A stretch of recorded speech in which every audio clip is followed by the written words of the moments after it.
けど久しぶりにバイブス上げてこう우리 선택이 있을까? Hello, everybody, and welcome back to another episode of the Castaway Anime Podcast. I'm Neon Manta. And I'm Crunchy Bagels. And today we're saying, fuck anime. Anime is for gaylords. We're talking cartoons on the Castaway Anime Podcast. And it's a superhero cartoon, My Adventures with Superman. And we don't know enough about comic books to opine on this enough, so we called in a guest. Go ahead and introduce yourself. Where am I? What's going on?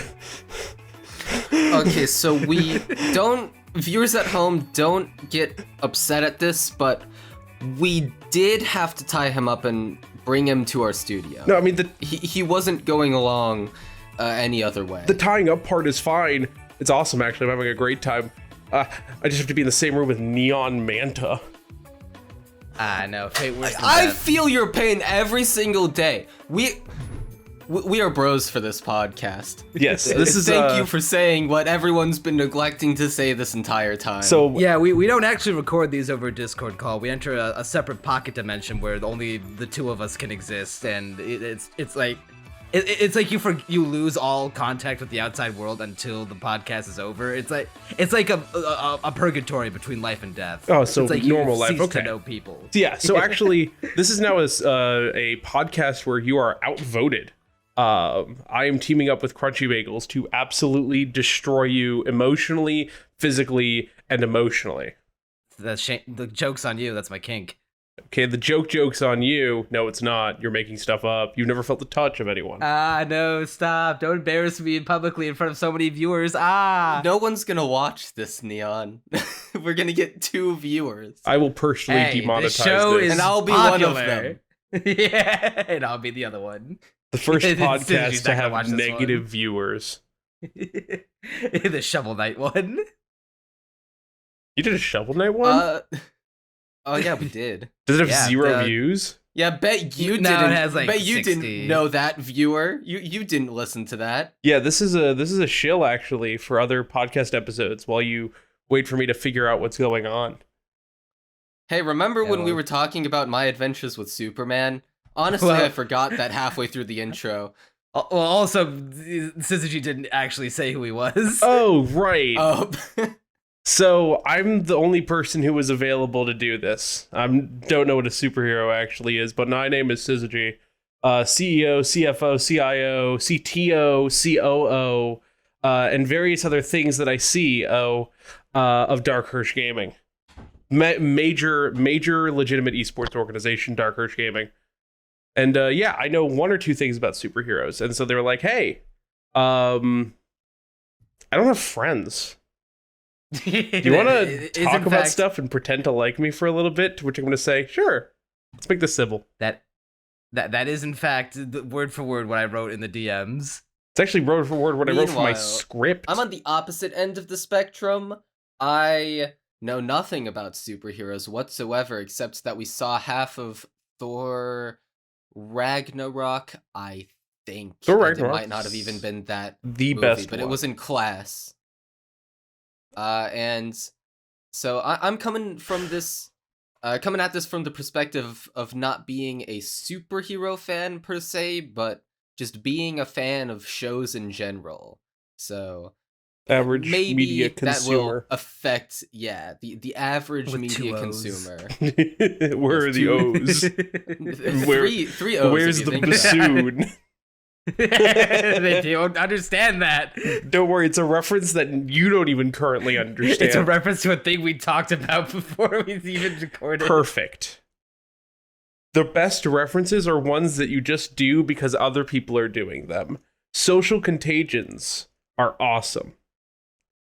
I do like getting in on other channels' lore and pretending to be have parasitic relationships with them. This isn't even other channels' lore. This is just my stupid brain making things that seem funny. Anyways, they did surgery on a grape that one time. They did, in fact, do surgery on a grape that one time. There it is on screen right now in our fancy new overlay. They did surgery on a Oh, grape wow. right there. That's a really fancy overlay. I know, right? I paid like several $100s for the Jesus shitty version, Christ. and $50 for the good version. And how much did you spend to do that surgery on that grape? Actually, the surgery came part of the podcast medical plan. Anyways, you guys ready to dive into stupid absurdism while we watch a slice of life superhero cartoon? Boost me up. What? You're like twice my size. You can definitely.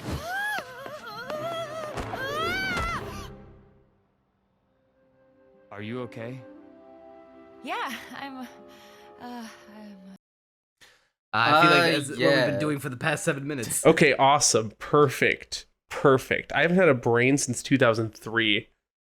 Hey, it's okay. So You passed the screening for the podcast then. Oh, perfect. So this show is my first real exposure to superhero stuff. Because the other time in class, that doesn't even count. It was like freshman year.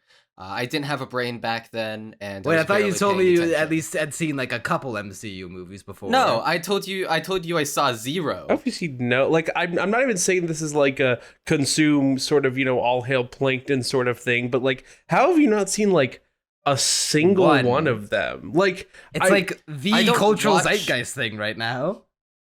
See, that's where you're mistaken. I don't keep up with the cultural zeitgeist. I just know you don't. You follow make my videos own on bagel fucking way. Sorry Goto. I mean, I guess anime is the Exactly. exact opposite of things that people like en masse and is also normal to talk about. I mean, well, it's we're getting gonna. That's all bigger gonna with come full circle when time, the Suicide Squad but- isekai comes out. Oh, of course you're gonna start watching that stuff now that it looks like it's made in Japan. Superhero versus superhero, Japan. You probably watched Big The Hero thing 6 is, I and was like, this wouldn't is peak even watch fiction, that if which it Neon. was. Neon's probably gonna force me to watch the Suicide Squad anime. So, Well, it's gonna come up in a seasonal podcast regardless. So Yeah. what's interesting for me I would about not watch it without being forced to. what's interesting for me about the Superman cartoon is honestly, of all the superhero stuff that I've consumed, and I've consumed quite a lot of both superhero stuff and food because I'm very overweight. I don't really ever really consume that much Superman media. Like, I never watched, Superman the animated series, never watched Smallville, haven't even seen Man of Steel, any of the Christopher Reeve Superman movies. Not even like that one time Nick Cage was Superman. I believe he was Superman in the Lego movie. But this was actually kind of my first major experience with the character, an adventure with Superman, if you will. yeah, I'm in the same boat. Actually, the most experience I've had to like Superman in media is some direct-to-video movies I remember watching. When I was younger, Justice League Unlimited. Oh yeah. I mean, but that's on Gen X.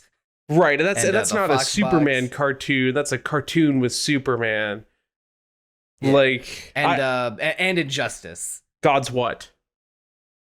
I can't say it. Injustice, God's what? Don't make me say it. Injustice, God's Get out of my head. what? Get out of my head. Get out of my head. Say it. I have Among no Us. idea what's going on right now. You said it. Say it louder. No, we can't. You can't? Yeah, so this is the first piece of like pure undiluted Superman media I think I've ever watched. And actually, Well, what were your thoughts on it? Is the question. no. So I wanna break down what you just said about this being a Superman cartoon. Because I have to be contrarian and disagree with everyone. That's kind of my job. But also, this isn't a Superman cartoon. It's a Lois Lane. It is a and Lois Superman Lane cartoon. Superman is And just the thank God. vehicle to move the plot. Because it is not adventures with Superman. It is my adventures with Superman. True. Okay, That's my big so intellectual it's a thought. In Superman- reality, nothing means anything, and we're all gonna die. Yeah, I guess it's a Lois Lane and Superman cartoon. Seems like semantics to me, honestly. So, Not gonna lie. well, every other Superman cartoon or Superman adjacent thing has followed Superman, and Lois Lane and Jimmy Olsen are accessories. Perry White's an accessory, But this one follows the three of them, and Superman is the accessory. I wouldn't say Superman is the accessory. He is. He's the first character we protagonist. see. Lois Lane gets less screen, if not equal then less screen time than Superman. So I'd firmly spoilers place for Superman season as the protagonist. 6. It's for episode 6 that will actually change. And it will also be very gay, but I can't say anything beyond that. Like, quite literally, not in the, oh, it's gay, like, quite literally, there's a gay monkey. Definitely, Superman is still the main character, although this is definitely placing more of a focus on Lois Lane than I think any Superman show that has come out in recent years not called Lois and Superman. I've not seen a single frame of that show, by the way. I did not even know that was a thing. I would argue, I mean, not considering Lois and Superman, because I still haven't seen it. I believe it's actually called Superman and Lois.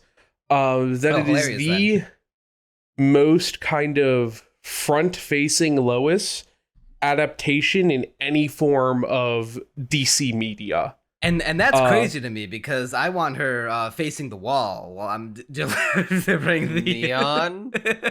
Notice there is no laughter except your own. So I want the viewers at home to know my exposure into this show, because what I had to deal with, what I have had to continuously deal with for like ever since this show started airing, is the continuous barrage of Neon Manta constantly posting about Lois Lane and how hot he thinks Lois Lane is. They turned Lois Lane into a tan tomboy sex goddess, Crunchy. She's not even hot. I can't even believe that you can even think that and have it be true. I deal with this on a daily basis at this point. It's constant. It's like a recurring nightmare. No, you know what character is unreasonably hot in this show? Deathstroke. None of them. They turned him into a Tumblr sexy man. No, I was gonna say exactly Slade. He looks like Jack Frost from the Guardians movie. They turned him into a Tumblr sexy man. If he was Deathstroke, like Lois Lane's always kind of been a pseudo sex icon sort of thing. You know, it's the damsel in distress, and I'll get into that in a little bit because I have a couple thoughts on how they fix that. But like, what if we just made Slade fucking unreasonably attractive? Like he's not, you know, he's a big toned muscle man in the comics. He's like, yeah, I like the eye patch, dude. I think he's hot. He's like as old as Clark Kent in this iteration. Right, he's usually like a 60-year-old like war veteran who's like the grizzled, you know, you're in love with him because he'll take care of you sort of thing. This one's just like I don't know if I'm disgusted with myself. Your daughter calls me daddy too. Right. Like, I don't know if I'm disgusted with myself or if they should be disgusted with themselves for making they gave like him like Deathstroke gay look like pointed hair. Oh, Crunch, you know what he looks like? Do you remember that one fucking edgelord character from High Guardian Spice? Crunchy, have you watched? Digging through the repressed memories right now. That all the way back from High Guardian Spice. God, I don't think I remember him. Crunchy, have you watched Teen Titans? Did you ever watch Teen Titans? No. I watched... Here, Edgy Guy, High Guardian Spice. Alright, well, Teen Titans... is it the one with the red hair? Did he have red hair? He was the guy who was, like, evil, wanted to, like, kill a lot. You guys talking about High Guardian Spice? Yeah, sorry. Hey, now Crunch is gaslighting me. High Guardian Spice. The guy I'm talking about wasn't evil. He was definitely edgy. Regardless, they gave us Himbo Slade. He had pink which is hair. an insane take, by the way, and I'm very much for it. They gave us Himbo Superman. Yeah, but that's Superman. He's always a himbo. Like, no, he's like, okay. Truth, justice, the American way. Also, I need to make sure that everyone thinks that I'm not Superman by putting my hair up. Well, yeah, well, the way they treated Superman is that they took Peter Parker and they made him into a himbo. Oh my god. Oh god. You know what this show really made me hate? Twitter. And I think you know exactly where I'm going to go with this. Are we jumping into the episode 5 thing already? No, we're going to jump into the episode 1 thing. We're going to jump into the episode 1 thing, and we'll jump into the episode 5 thing later. At the beginning of episode 1... There's nothing but white noise in my head. I have no idea where this is going. So, at the beginning of episode 1, after the child sequence where, Superman got his powers as a kid, he's waking up in his dorm or his apartment with Jimmy, and he smashes the alarm clock. Do you remember this? Yes. Do you remember what somebody posted this on Twitter, and I can probably fish it out for you at some point. They posted it on X-Witter or whatever. A joke that will age very well. It's like, I hate this. They're like, this is horrible. Superman has had his powers for 12 years or whatever, and he doesn't know his own strength. This is lazy writing for the sake of a gag. And it's like, how do you enjoy things? Like, I guess you're correct. The person's like objectively correct. He should know his own strength by now, but like, God, your life is my miserable. My interpretation was that he was like nervous for his upcoming apprenticeship. So I was like, okay, yeah, of course he's having trouble with that. It's disproven within lore potentially, but even then, God, your life must suck. You're taking a slice of life anime and you're mad that it's not like a superhero anime, and you're like, I don't like that this isn't hyper realistic. Okay, listen, I do need to defend the guy a little bit, because although I did come up with my own explanation, I do often have like those small little nitpicks that sometimes Neon gets on to me about, like, oh, that doesn't matter that much. But it's like, yeah, if I noticed it though. Yeah, it doesn't matter. It's supposed to be a silly little goof. Little yeah, gabagool. You're supposed to see Superman break the sink, faucet on the sink and be like, oh, that charming little scamp. I mean, yeah, like he's not even thinking of Lois at that point. He's just nervous. He doesn't even know Lois. Yeah, I don't mind that detail in particular, but I do see where the guy on Twitter is coming from. Yeah, and I want to see that guy on Twitter into his grave. Like, I want to see him in an open casket funeral. You want to know why I'm against the idea that, oh, you're just nitpicking too much? It's because those are like the very small details that writers do ultimately think about. And yeah, the writers were like, what if this will be funny in its own way? This will be a funny, charming visual on this gag. And actually, slight spoiler for episode 6, it does come up again. Not specifically the clock scene, but the general concept of him breaking things as a relatively major plot point. So the fact that they were like, I hate this, then undermines later without them knowing. It's almost like you can't make those kinds of the judgment calls after just one episode. episode. You can't butch a gook by its jover. What the fuck? Are you having a stroke?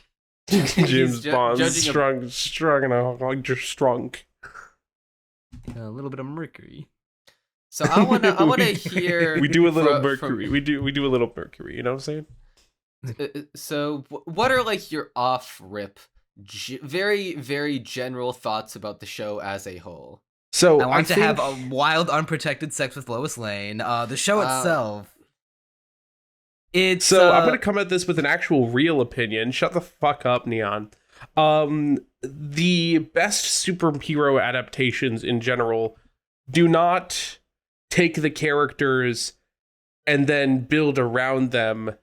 They take the world and build them into it. And I think that by and large, the Superman characters adapt really well into this slice of life kind of low-key style. Where, I mean, you have Superman, but he's, just trying to get by sort of thing. He's the himbo. And then most characters actually kind of fall into this universe really well, with the sole exception of one of them who I'll get to at some point. I think everyone, even Himbo Slade, kind of meshes into this kind of X-Men evolution, teenage, young adult Superman universe. I thought it was mid. God damn. Okay. I had that opinion at the start.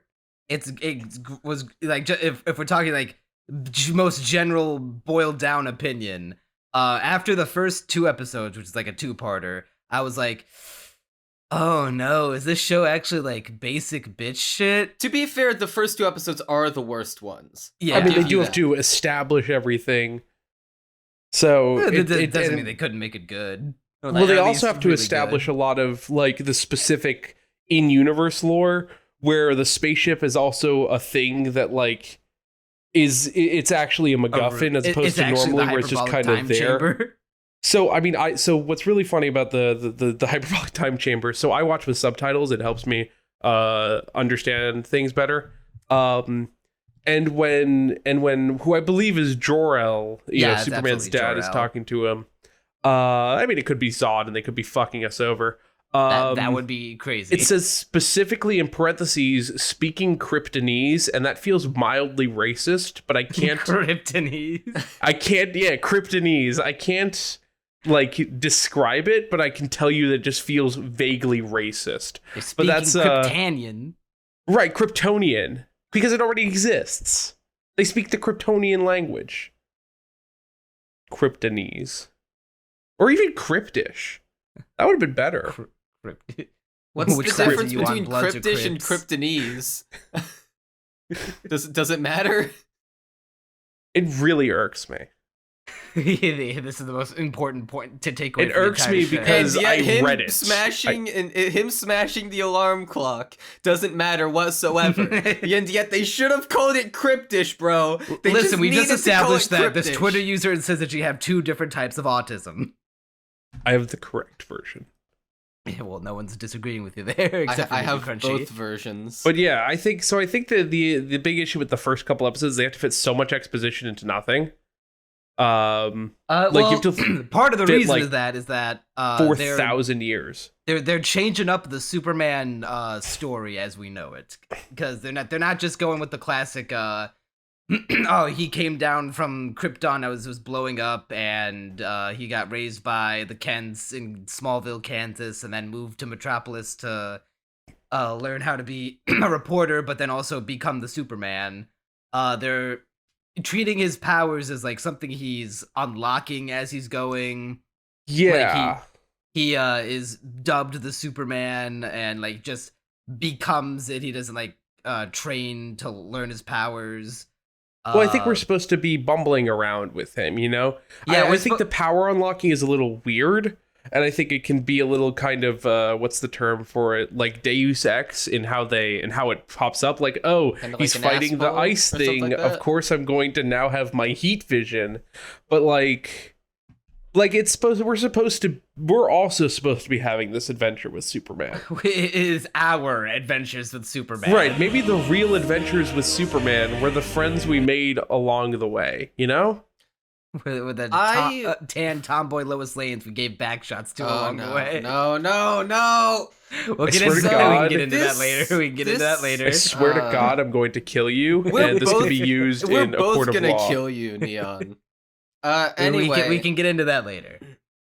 I think this show has okay. My I wouldn't say my biggest problem because it's not even really a problem. But when I saw the premise of this show, or like when I got to the point where I understood the premise, I got actually pretty excited, even though what I had seen so far was a bit mid.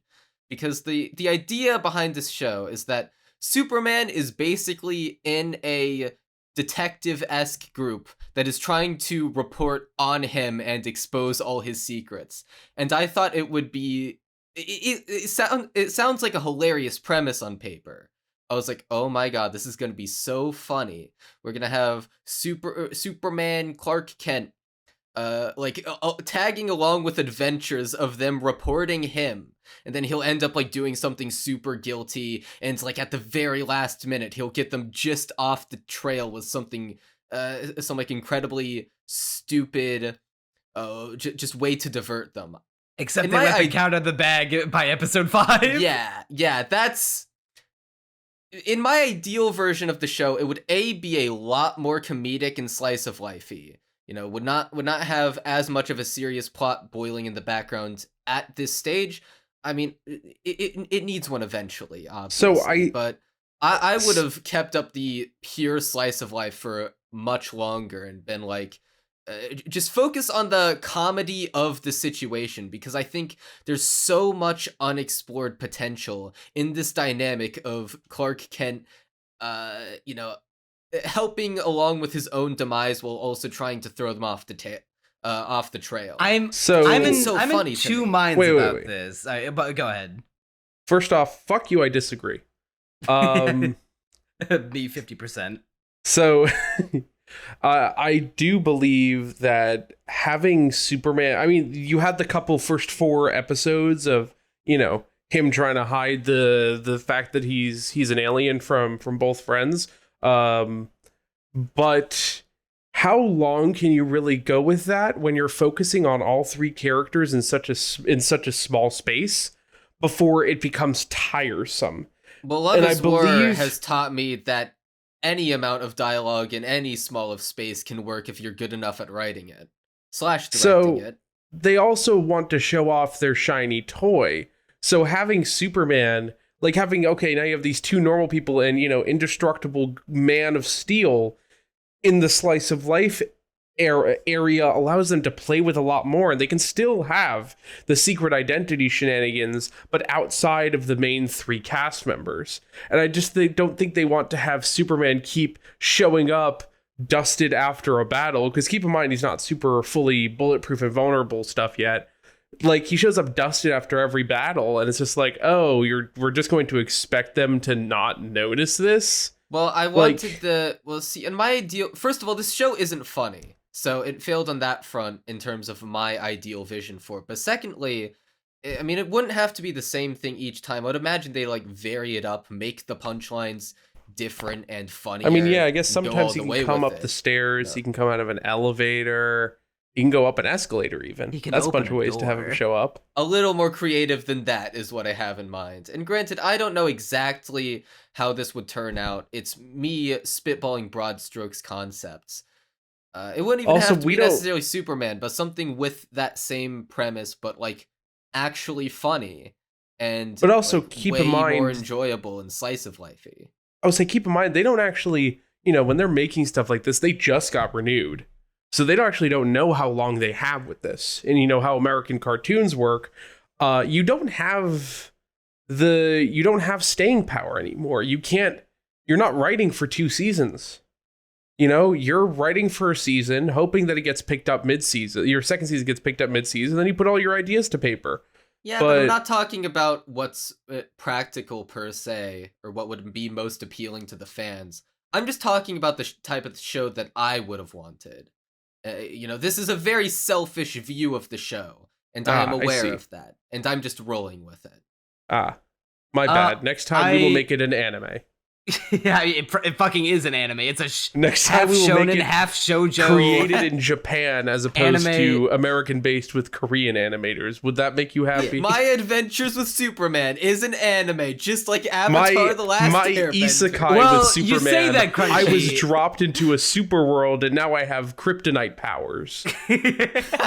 Is See, that what no- you would like to be called? I fought Lex Luthor and all I got You're was this talking cool to the shirt. world's number 1 isekai hater. You do realize that, right? No, I don't actually. Who are you? I hate isekai. Well, Crunchy, it's funny that you mentioned Avatar because the show is animated by Studio Mir, who did Legend of Korra, as well as other shows like Voltron Legendary Defender, Kipo on Netflix. I think they did the first 2 Mortal Kombat Legends movies. Why those are does it good. not look as good as Korra then? You're also looking at a made for streaming with a lot lower of a budget than Korra. Well, you say made for streaming, but it's premiering on TV first and then Max the day after. Made for Adult Swim. It's effectively the same budgetary. And another interesting thing about that point, it was announced as a Cartoon Network show, but then earlier this year they said, actually it's gonna premiere on Adult Swim, but we're also gonna air episodes of it on Cartoon Network. We're gonna air reruns of it on Cartoon Network, but it's gonna premiere on Adult Swim, then you can watch it on Cartoon Network and Max on streaming. Oh, because they're doing that new Cartoon Network has their own weird new block at 7 on Fridays or some stuff, right? Yeah, I think it's called Acme Night or something. Makes sense. Yeah, but it's an Adult Swim show, and therefore this is the least violent, crude, inappropriate show in Adult Swim's entire history. Yeah, they probably I don't even noticed that curse. from a very early point. It felt almost like a kid's cartoon in a way. I believe they have It kind of blood. is. It I believe kinda they is, have yeah. blood. I haven't seen like blood spilled. The closest I've seen is Superman getting cut up by something. Right. Yeah, that's... but he just has red scratches. I've never seen a drop of blood spilled yet. I guess, yeah. I'm trying to think off the top of my head, but I guess maybe not. The closest they've gotten is like, yeah, I think those like scratches and or scars. whatever happened to Professor Ivo. That was terrifying. Yeah, that was kind of fucked up actually, but So I suppose whenever shows like I'll say Gravity whenever we get Falls. to talking to Ivo, I have a lot of things I want to say about him. Yeah, that'll come later. Me too. Yeah, Talking about Ivo. I want to double back to what Crunchy was saying about how they do away with the Clark Kent hiding his identity from his friends by the end of the 5th episode. I'm in two minds about it, because on one hand, in the name of keeping this like more refreshing take on the Superman story interesting, it is kind of like exciting to be like, oh, we're not gonna pussyfoot with his identity around Lois for like a season or two. We're gonna Lois is gonna kill herself. Yeah, which is a very Lois Lane thing to do, because it's very comics accurate. It's very character accurate, and people complaining on Twitter are people who complain on Twitter and have nothing better to do. I'm on the Neon Manta podcast, baby. Yeah, I saw a clip from a movie of Lois Lane shooting Clark Kent with a gun that it turned out to have a blank in it, but yeah, she will in fact shoot a person to prove her point. To prove shut a up, point. Twitter. I just do it because. I do not vibe with your superhero identity. Jumps off building. Yeah. And we talk about the meltdown over that later, but I'm in two minds about the reveal. On one hand, I am a little happy that like we're not going to be messing around with like, oh, how is he gonna like skirt him along for so long and keep up the ruse? But at the same time, I definitely feel like they pulled the they pulled this card a little too early. This would have made for like a good season 1 penultimate episode type beat. Mind you, I do want to reiterate that I have not seen anything else Superman related, so I'm not sure if what my ideal vision for the series has already been done or not. I'm just saying my correct me if I'm wrong, ideas. but I feel like this is You're usually wrong. What's up? Okay, like when it comes to Lois Lane finding out Superman's identity, I feel like this might be like the new land speed record. So probably, like, I can't give you a 1-to-1, but I do believe this is the fastest in terms of knowing Clark Kent into knowing he's Superman, because this was probably over the course of a couple weeks, because they meet for the first time in the beginning, in the first episode. I wouldn't be surprised if it was if not top 3, the number 1. Yeah, so in the name of that, it seems like they are trying to, like the title says, My Adventures with Superman. They're trying to make it a show about Lois Lane and hanging out and going on adventures with her boy toy himbo, Clark Kent Superman. As they fight fellow boy toy himbo Slade Wilson. and sex. Okay, literally every villain they fought so far has been hot. Yes, with the sole exception of the General. He's weird. I don't like him. Okay, well, he didn't really fight him. He fought his True, robots. he kind of just teleported. Yeah, I mean, every person he's like Livewire, thrown hands Heatwave, with has been hot. Parasite. I'm trying to think of everyone else. Rough House guy was a little goober. I love that guy. Mist, Silver Banshee. Silver Banshee's cool. Mist is Silver Mist is Banshee's design absolutely rocks. I love her design. Have you ever seen her original comic design? Can I post it nope. in go the ahead and you post can it in post here, it. and I've I'll never put a seen it. picture of it up on in the overlay. You mean it's already up there? Haha. Yeah, yes. Let me show you what she looks like in the comics. Yeah, I'll do it side by I mean, side. obviously they can only do so much. I mean, they're taking a lot of creative liberties with and not only that, they're also using like the D-listers. So, I mean, Silver Banshee is nowhere near an A-lister. The only big one I can think of so far being used, I mean, Brainiac apparently has been confirmed. the biggest Superman villain that's shown up is Parasite, probably, and it's not even And I never normal heard Parasite. of him before. So I've he's never a heard of B-list. any of these villains before. Yeah, He's he's only a- one of these villains I've heard of, aside from Deathstroke, because he's like famous. Is a Livewire, and Yeah, I think I he's- only know about that from Static Shock. I mean, Livewire was created for Superman the Animated Series, if I'm correct. She's a relatively new I know character. Livewire because she's the one from the I can absorb any lightning you got. You've never had black lightning. Oh yes, that It's is not exactly the correct thing that most people know her from. I mean, so they're pulling so intergang is really an interesting concept in terms of who they're pulling and why. So like Heatwave is a Flash villain, and they gender bent her. Initially, it's Mick Rory. He was in the Flash show. They gender and race bend a lot of the characters. In No, the and show. I think that's perfectly fine. It doesn't really impact it. But like that's normally a Flash villain. Same with Mist. Mist is normally a Flash villain as well. So they're trying to really. They're like, we only have so much stuff we can work for. This isn't going to be a larger And universe. they've said ahead of time that Lex Luthor will not be in season 1. That's really interesting, and I agree with that. I think it's good to not have any of his A-listers, and that's what stuff like Batman the Brave and the Bold did that really shined. Like you have your Although Batman. I do have I'm putting on the tinfoil hat for this one and using I'm my listening. powers of media literacy.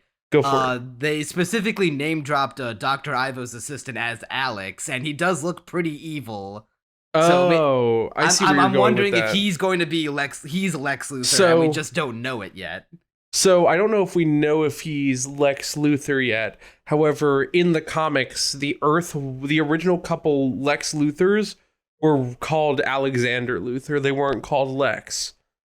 So that honestly, that's good foreshadowing, and I wouldn't be surprised if like end of season 1 he comes back and he's like, "It is me, Alexander Luthor from the hit show My Adventures with Superman."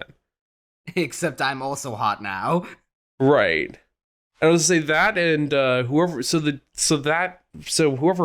Luthor ends up becoming is one thing. The other big thing is the General. Yeah, I don't know. So I have 3 thoughts on who it could be. None of it is confirmed. Even if you look on the Wikipedia, he's just called the General. Most likely, I think the most likely is that he's Sam Lane, Lois's dad. In the comics, her dad's like a general, Oh, I did not know that. he's also been like existence dropped in episode 4 when We're they're just sewing up told his about suit. how they don't talk.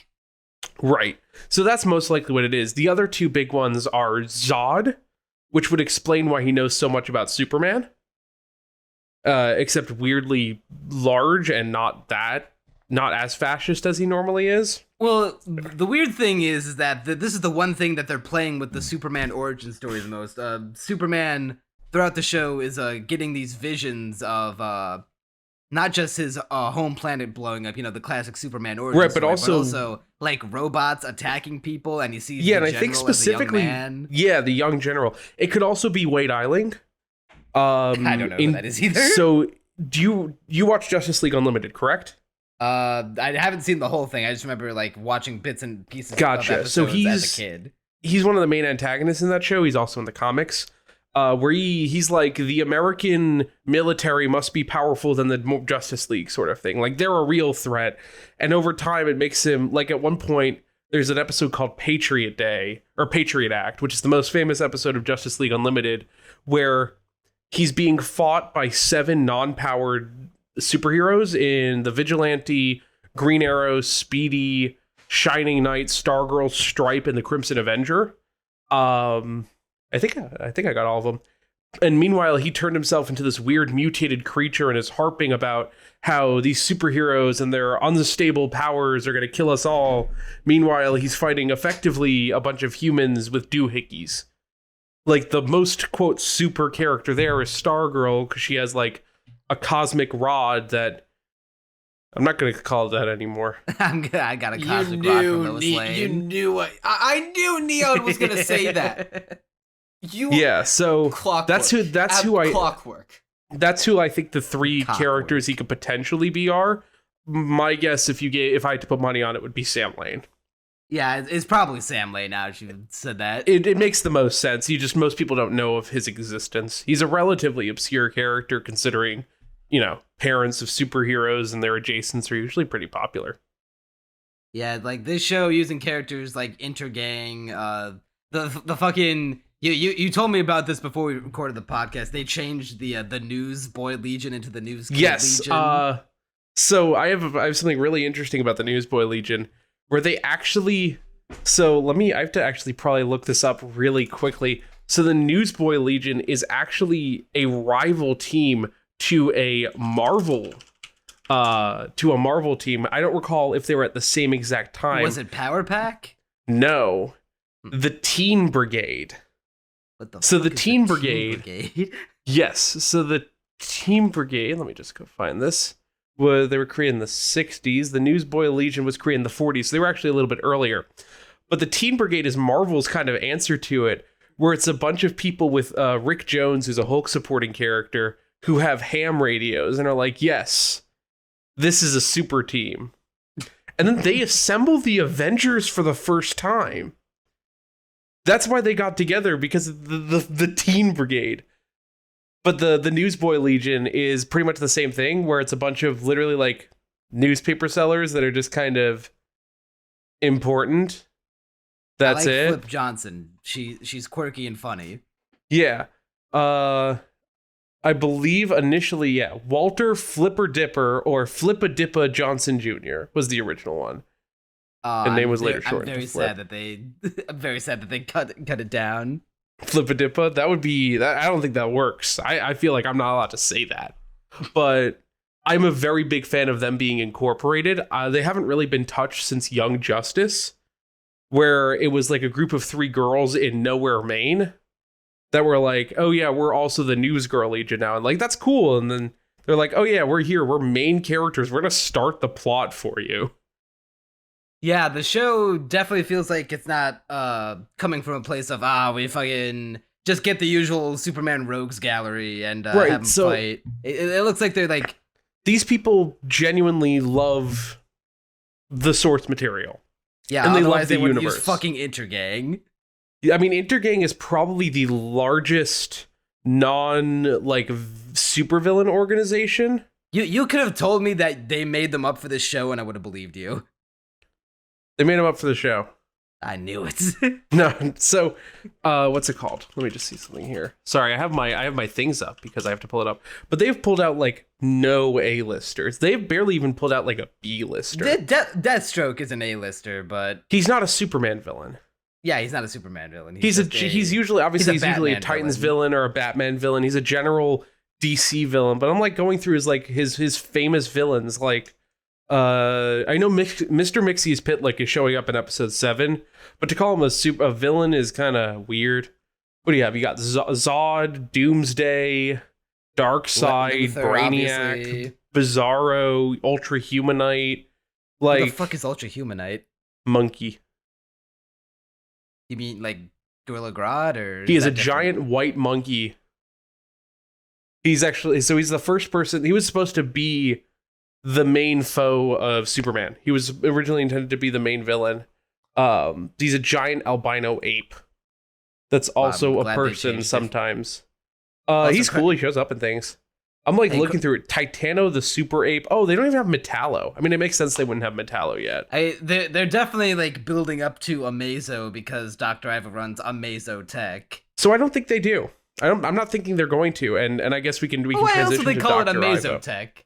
So let's transition to Dr. Ivo. Sorry for stopping you from talking, Crunchy Bagels, but I was gonna say, hey, Crunchy, you know how every time when we get a guest on the podcast, and you somehow end up talking about Monogatari. How does it feel? It does when you can't weigh in. Feels like you're getting your teeth brushed, doesn't it? You know, that's a good way to put it. Thank you. I know one reference, but. Oh god, my cat is at the door. Yeah, so... But anyway, honestly, as someone who's not familiar with these villains, I can't say I particularly care for any of them so far. Oh, they are monsters of the week. Yeah. and that's another issue I sort of had with the show, was that obviously they're building towards something eventually, and maybe there'll eventually be a villain that I'm like super hooked into, and he's probably gonna be the big bad. But right now it's just, okay, here's some dudes, fight them. And occasionally, like Silver Banshee, I like her design, so she is the one I was most invested in that episode, just because she had my favorite design. And we may that's never see about her again. Yeah, probably. And that's really just, none of them have much staying power to me. They're all just kind of there. Then we fight him. Then he's gone. We don't see him again. I'm like, okay, well, why should I care about anything that happens in this fight? I mean, So- it's just villain of the week, bro. So I mean, that's also how classic superhero cartoons operate. Maybe a couple episodes, villain of every 2 weeks, but like they have to reintroduce the rogues gallery somehow. But yeah, the fact that the most popular character they've introduced is technically Parasite is really interesting to me, because the way that Parasite works in the comics is he's like a guy that can absorb everything, He like feeds off of like life energy or stuff and like superpowers and whatever. But in this one, he's Venom Black Panther. So yes, but I have a lot of gripes with it, because it's like they obviously can't have every character, and Dr. Ivo, they chose to make Dr. Ivo Parasite, so I don't believe they're going to do a Mazo, because I don't know if they're going to build a Mazo. So spoilers, he comes back. Sorry, spoilers for episode 6. He is going to be back. But I have not seen beyond that. He doesn't really do anything. But what's really stupid about this character is how weak he is. They Like, built in the the show, character. or- No, in the show. In the comics, he is Parasite is occasionally a god. Like, you can't really fight him. You have to like outsmart him. But Well, I mean, Superman. Actually, his fight with Superman was like the one I liked the most. I feel weird calling him my Hold on, favorite which because like one no. is Parasite? I don't he's know any of these he's the guys' really names. rich guy that wants to be Superman. Oh, okay. So the guy that made the suit of armor that Yes. basically, was the ultimate This, counter to him. I was a big fan of the design, by the way. I feel like that No, villain yeah, design like- was I Oh, like yeah. it looked kind of like something Scorpion, straight but out of pink. Evangelion. Yeah. It does look like the fucking Ava 1 unit. It looks whatever. like Justice from Guilty Gear. Yeah, but it pink. looks like a Kamen Rider Power Ranger enemy. Right. So, I mean, Superman, we've established, while he's pretty smart, he's not, the brightest light bulb, right?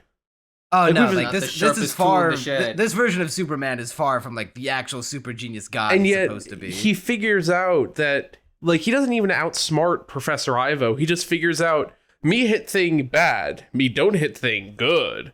And, like, and Ivo is shown as one of the smartest people alive, but creates a mech suit that any person can defeat by simply not confronting. Ever. At all. I mean, My just question don't was interact, that- bro. Childish Gambino eating Oreos in a parked car has an 100% win rate against this thing. See, my question was, okay, so Superman is a recent phenomenon. Right. So I think I know where you're going he with this. makes the suit of armor that is the ultimate counter for Superman, like at most a month after Superman is known to be existent. How? Right. No. How did the technology become available? How does he know what Superman's powers are enough Well, to be it's able to it's craft heavily the implied ultimate that counter? the tech being used is probably from his home planet of Krypton, whether it's based on like And it's being Kryptonian harvested technology, By Task Yeah, Force I- X. or it's like I some mean, form of kryptonite. Yeah, like 'Cause I got There's that an emphasis on like the implication, crystals that power. But how them. does he know that the crystals does that? Is he? Yeah, does I he mean- know about the planet? How does he know it's the ultimate Superman counter? How does he know that these crystals counter Superman? Well, Did also, he I just want to figure interject that out real from quick the other as a fights? counter to what Syzygy said, because he does have a line where he says, the suit is also powered by those like electric things that surrounded him. If like when I he's not being guess, fed yeah, and kinetic energy. then they kill him. Yeah, they and they then get they rid shut- of Lex. Yeah, they shut it down, and then they Superman's like, "Oh, wait, It's a little long. It's a now that little you're- long-winded. It's a little long-winded. Now that you're not getting constantly powered, I'm just gonna not give you energy and let the suit eat you from the inside." Yeah, I mean, I guess the big issue is then, is he going to carry around a personal force field with him the size of a small, a size of a large boulder, the size of a small boulder with him, I'm sure he'll just like perfect the suit as he goes along. So, I mean, It I was guess a prototype, going off of to what be fair. going off of what Bagel said, I think he brings up a good point, but I want to extend that even further. How does he even know? Why do people care? Like, Superman's been around for two weeks. He's been around for about 15 minutes, and people have already, not only have they like perfected a suit, they've like cared. They're like, he is clearly the person we want to become, and as a threat, Like, it's just a little weird how quickly it moves. And I guess they kind of have to, for the sake of introducing a villain like that. Well, the weird But, thing like- I noticed about is that like this guy is basically Diet Lex Luthor. Like he is Right. doing the things that Lex Luthor is most commonly portrayed to like think of at Superman. Right. No, I agree. I think you're 100% right. Get where you're coming from. I guess the in-canon explanation for that would be that he, when putting on the suit, he gets super. It causes people to get unreasonably angry. So my read of that was when he goes on those megalomaniacal tangents while fighting Superman and whatever, it's the suit affecting his emotions. At least that's the read I got. And I have stunned the crowd into silence, it seems. My take was just too based. As far as all of the villains are concerned, Parasite's definitely the one with the most personality. Oh, 100%. Yeah, I feel like once the show starts getting into like recurring villains, like because we've had Deathstroke, Oh god, but he's only please give me more recurring villains. I don't care about any of them so far. Just let them recur a little bit. So that was partially why I was like having trouble getting into the story, because like, all right, I feel like I'm gonna get a little burned out real fast if we're just gonna do villain of the week type stuff next to this slice of life adventure with Superman, Lois, and Jimmy. But the way that they're doing the thing that all modern cartoons do is that they have to have their goofy, fun, lower stakes episodes early on, while slowly and subtly building up the serious story in the background. And now Yeah, it feels and like we're I don't entering think that this show phase of does the show. goofy fun that well though. It's Okay, this show is super unfunny. I Okay, laughed yeah, at it's- one joke. It is. I don't think it's trying to be funny. That's the thing. I think it's trying to be slice of life. It's trying to be funny. There's tons of jokes in there. Tons. Of, I mean, I it's think not they meant have to be, Jimmy like, Olsen. Nichijou funny, but Jimmy there's Olsen's clearly supposed to be attempts a- at humor. He's supposed to be like, Jimmy is supposed to be a comedic. I think we haven't even like talked about Jimmy.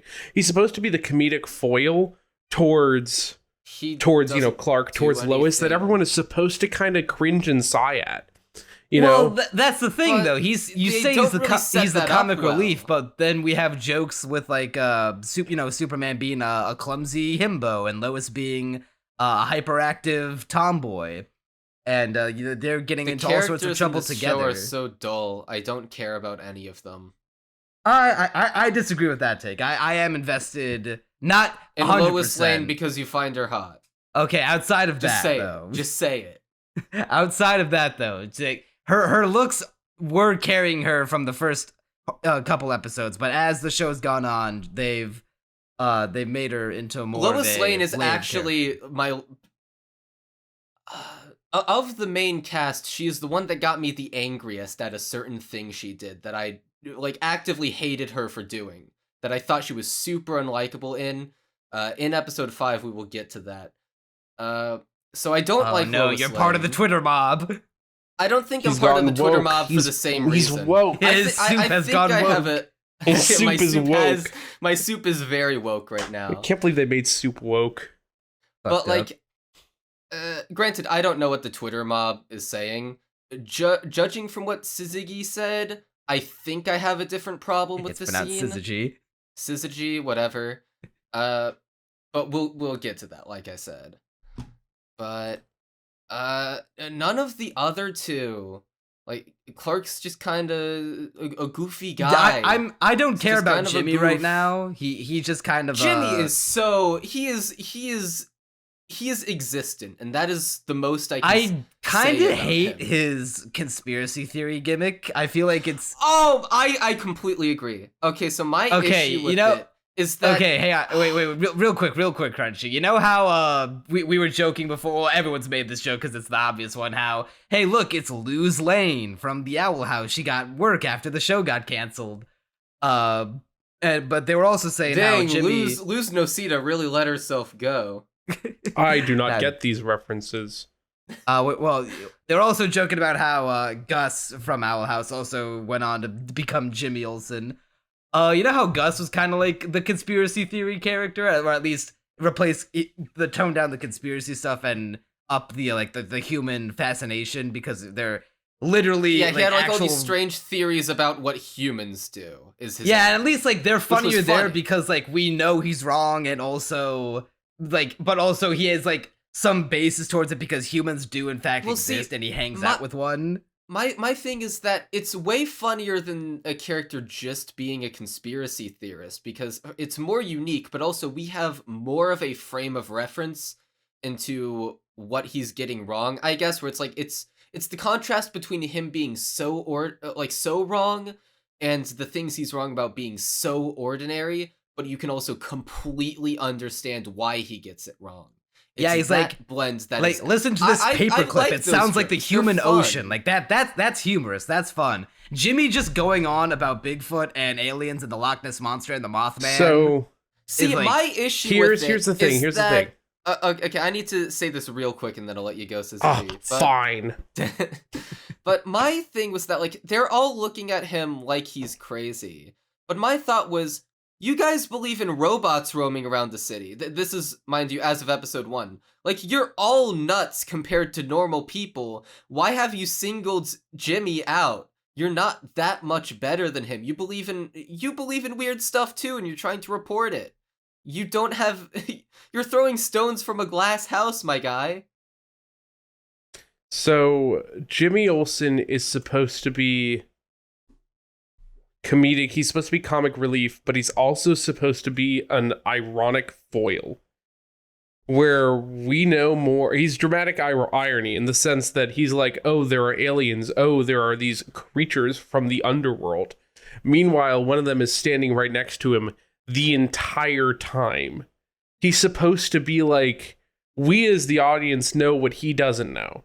Or maybe he does know. That's spoilers.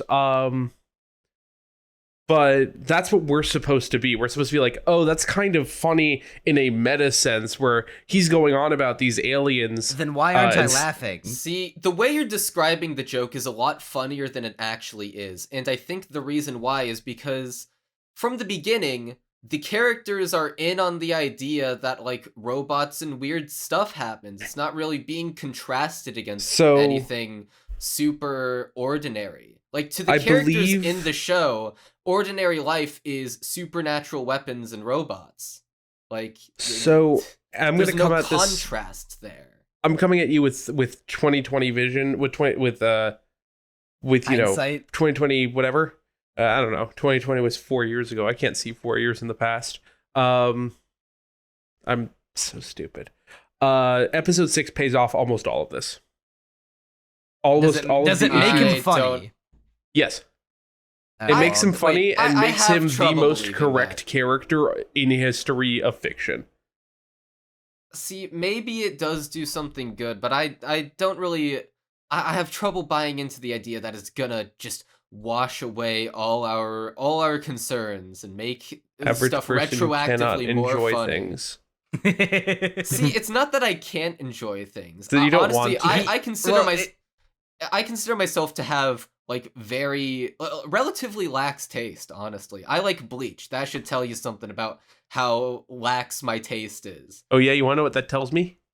Nothing. I've never watched Bleach. All I know is that they got a Chigo, and then that's it. Well, Neon understands how lax my taste is because I enjoy Bleach. Chico. Chico. From Bleach. Yeah, like even if you're right that he gets better, like I mean, I hope he gets better as a character as the show goes I hope on. But, any like, show gets better. No one wants to but watch I'm just saying, show. I'm taking the Jimmy from the first 5 episodes, and I like every time he's on screen, I don't like hate that he's there, but I'm just like, oh look, He's there's just Jimmy. nothing. Yeah, I feel nothing. I do He's feel like such a though nothing character. the episode 5 was actually pretty good with him with when he was forced to he was for that you know that meme, it's like he was forced to do this or whatever. It's like he was forced to do an interview with Steve Lombard. I feel like that was He was forced to do an very- interview with he right, the concept of he's like the nostalgia only funny critic. joke in the show.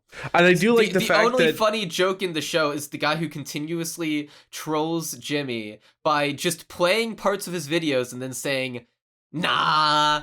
And No, that's so slow what- shtick. what I Nah. that's what I really that's enjoy. legitimately funny. The funnier part is that it's already confirmed that Flamebird does not get very many views, and yet you have someone whose entire channel is dedicated to He's dunking leafy. on He's to leafy.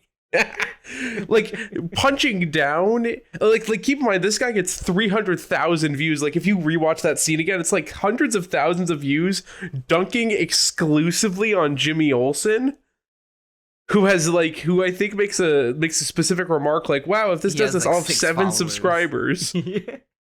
And I think that's a silly little goober thing. But what I Yeah, really that's, like about that's the only funny joke in the show, by the way. what's also Hope you really got your interesting fill. about Flamebird being the name of his account is so that's actually one of the first superhero identities he attempted to go as in the comics. It's a little like, oh shit. That's I Jimmy thought it was Olsen. like Easter egg. I thought it was like their thing on being like, oh, is it a bird or is it a plane? 'Cause That they- was they- also they pretty do make good. that. Yeah, when they were trying to explain what a Flamebird was. Yeah, no, but Flamebird I thought is, it was their version of Twitter. no, it is very confusing actually thinking about it, just because it is called To be like fair, you need a very high IQ to understand my adventures with Superman. Yeah, I need a bit. You're gonna make a Lois I was Lane trying to joke. work in some kind of Lois Lane's sex Do it. joke, but like Do it.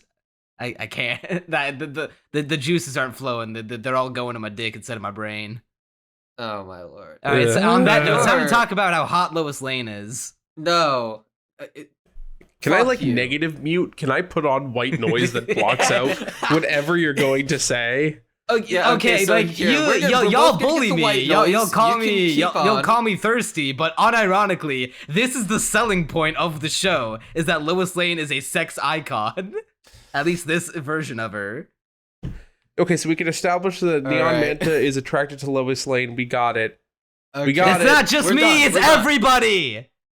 Everyone Twitter is is attracted to wrong. Lois Lane. No, I don't disagree with Neon Manta. I think we just need to move on. Right? Like we spent too much time on Yeah, Lois well, Lane. I also agree with you on that front because it's every day on my server. Maybe not It's literally every day, bro. but it feels like every single day. Like, All here's he the thing, does we is get talk it. about Lois Lane. We get it, okay? Very awesome, very attractive, very cool character Very design. loose Cool. Noseda grown up. What? Yeah, I don't care about The Owl House Luz- main character. I How they look listen, identical. Neon.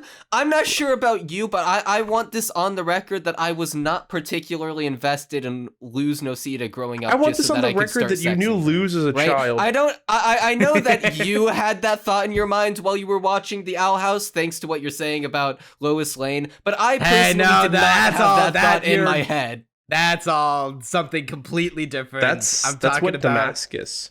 is not in fact what the point of Damascus. The dream going on tour in Orlando. We gotta Yeah, go. thanks, by the way. thanks The for dream going to Neon. Syria. Thanks for letting us know that that's what you thought of whenever you saw Luz Noceda in the Owl House. Us normal people can continue talking about anything else. You don't have any credibility to say that, Mr. Bagels. True, I'm not a norm.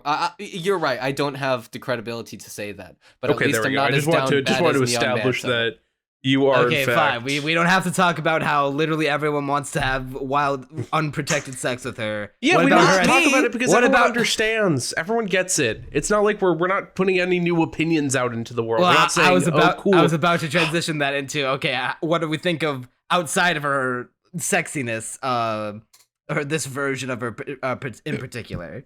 God, I wish that She's boring. that the end of episode 5 was me, except Superman isn't real. I saw a fan made comic on Twitter where it's like, this is Lois Lane with reporting live from the Daily Planet with the hot scoop. I'm about to expose Superman's true identity, and then Superman never catches her. He's just looking down the whole time. I wish that was the actual show. No, I think I really like Lois Lane. I like the fiery headed personality, and I really like her relationship specifically with Perry White. I like how Perry fucking hates her, but also is like, you're that's like the objectively most good at your job. I feel from her character. Her and Kent Clark, whatever's relationship, I don't care about it. I think they it's fall cool. in love instantly, and then it's not that endearing to me, honestly. All No, I can you think have- of while I'm seeing them get together. The relationship is rushed. No, I think it's rushed, but I think they're very good compatibility wise because you have Superman Clark Kent as the himbo, they and you don't have have Lois Lane, the that wolf girl good- from 5th grade. Okay, fair, but like when I think of another good ship in an American cartoon, Luz and Amity. I'm not sure if you have any reference for this. The only Yeah, ship not that I much. care Built about up to is that is for an The entire Titanic. No, like, it's- season and a it- half. Luz and Amity, they just had natural chemistry before they were in love with each other. But I mean, I for think keep in mind Lois this was Lane sort and of a Kent- love at Kent this is- Clark's, yeah, but I don't like love at first sight. Generally speaking, you have to have something outside of that. Their entire dynamic is that they are in love with each other. No, I think it's love at first sight. I mean, that's, it's classic as it fucking gets.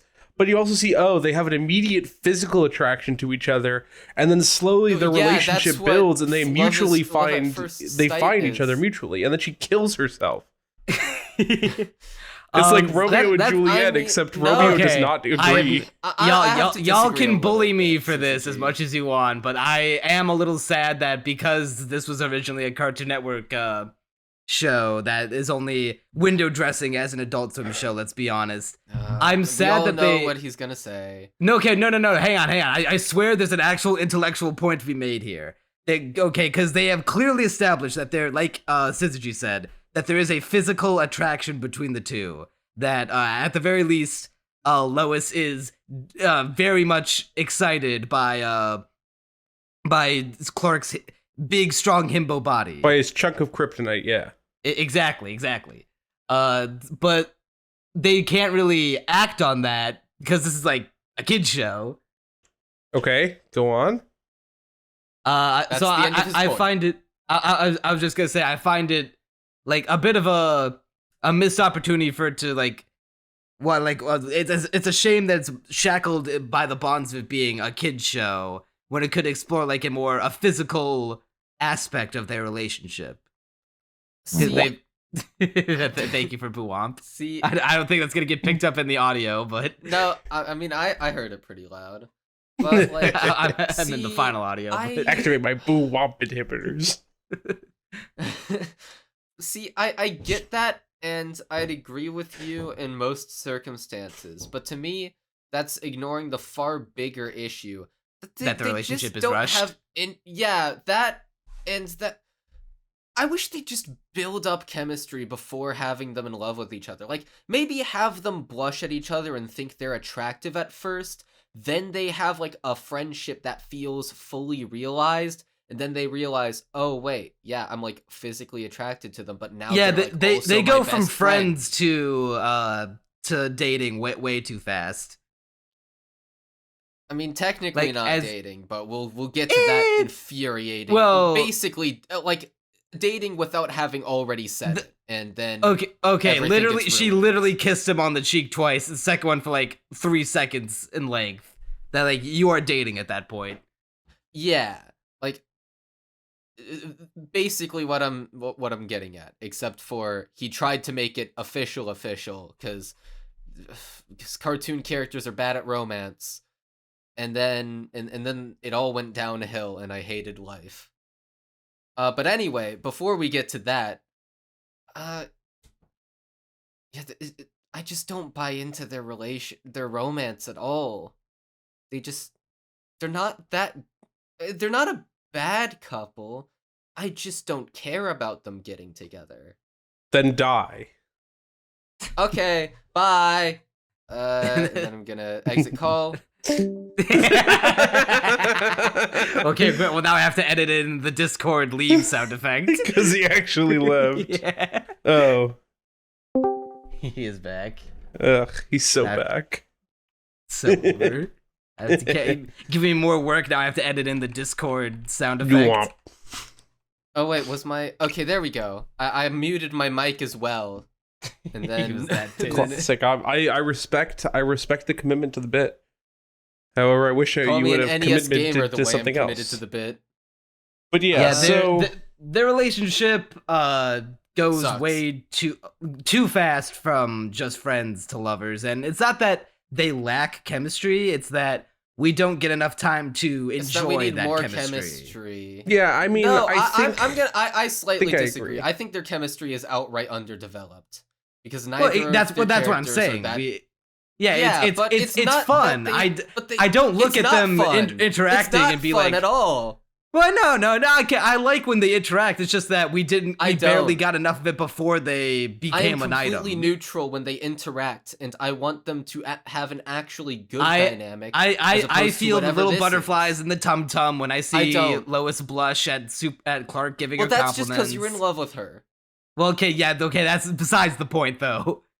That's not beside the point. I like when she walks into him without realizing and they blush because she's face deep in his man tits. Dude, one interaction between Kobayashi and Toru gives me so much more joy in life than the entire cumulative effect of any time. I agree with you. All the times they interact with each other. I am agreeing with you here. I'm just saying I didn't dislike any of their interactions.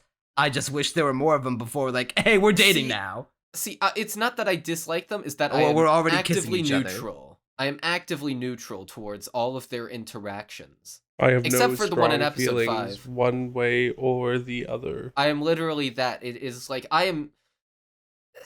See, I like romance and fiction, but then it's a weird feeling to look at it and be like, I feel soulless. I don't feel anything at all. The way they're pitching this show, like from the Lois Lane perspective, is that they are trying to like incorporate this shoujo/shonen anime approach where there's action and Superman's learning how to be the strongest Superman and control his powers while tangling with this mysterious force of technology and his origin story in the background, while also trying to balance his love life with Lois Lane.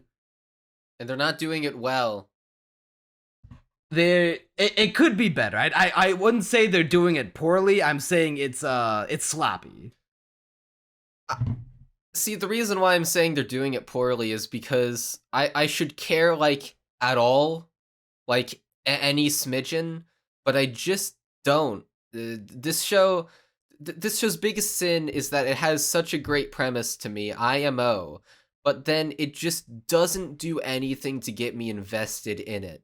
The dialogue is all just kind of there and bland. It's never funny. The characters aren't that interesting. It feels like it should further develop a bunch of things that it isn't developing. Everything just feels like it happens, then it goes by, and I'll forget everything that happened in this show in like a week. Yeah, in the 4 episodes that we've well, actually not 4, 5 episodes, because I was gonna make a different point, but yeah, in the 5 episodes that we've seen, the first half of this season, that I can count 3 genuinely like good moments between Clark and Lois that I felt was like worked well in developing their relationship with each other. And one of them is just oh my god, look at how strong he is. I am melting in my a hilariously oversized green overcoat. Let's see. What else There's like do I have to say the about time this where show? in the first episode where she's like give me a boost, and then he catches her and they have that little stare, and because she's just like already smitten with how strong he is. I'll admit that shot has soul. I would have liked it better in any other couple, but you know what? That shot has soul. I like their little conversation at the end of the two-parter episode where she visits him at his place and they have a little conversation on the couch, and they connect a little. And then the the legendary scene where she takes off her top and then pulls out It's the box only of legendary condoms. to you because you've seen.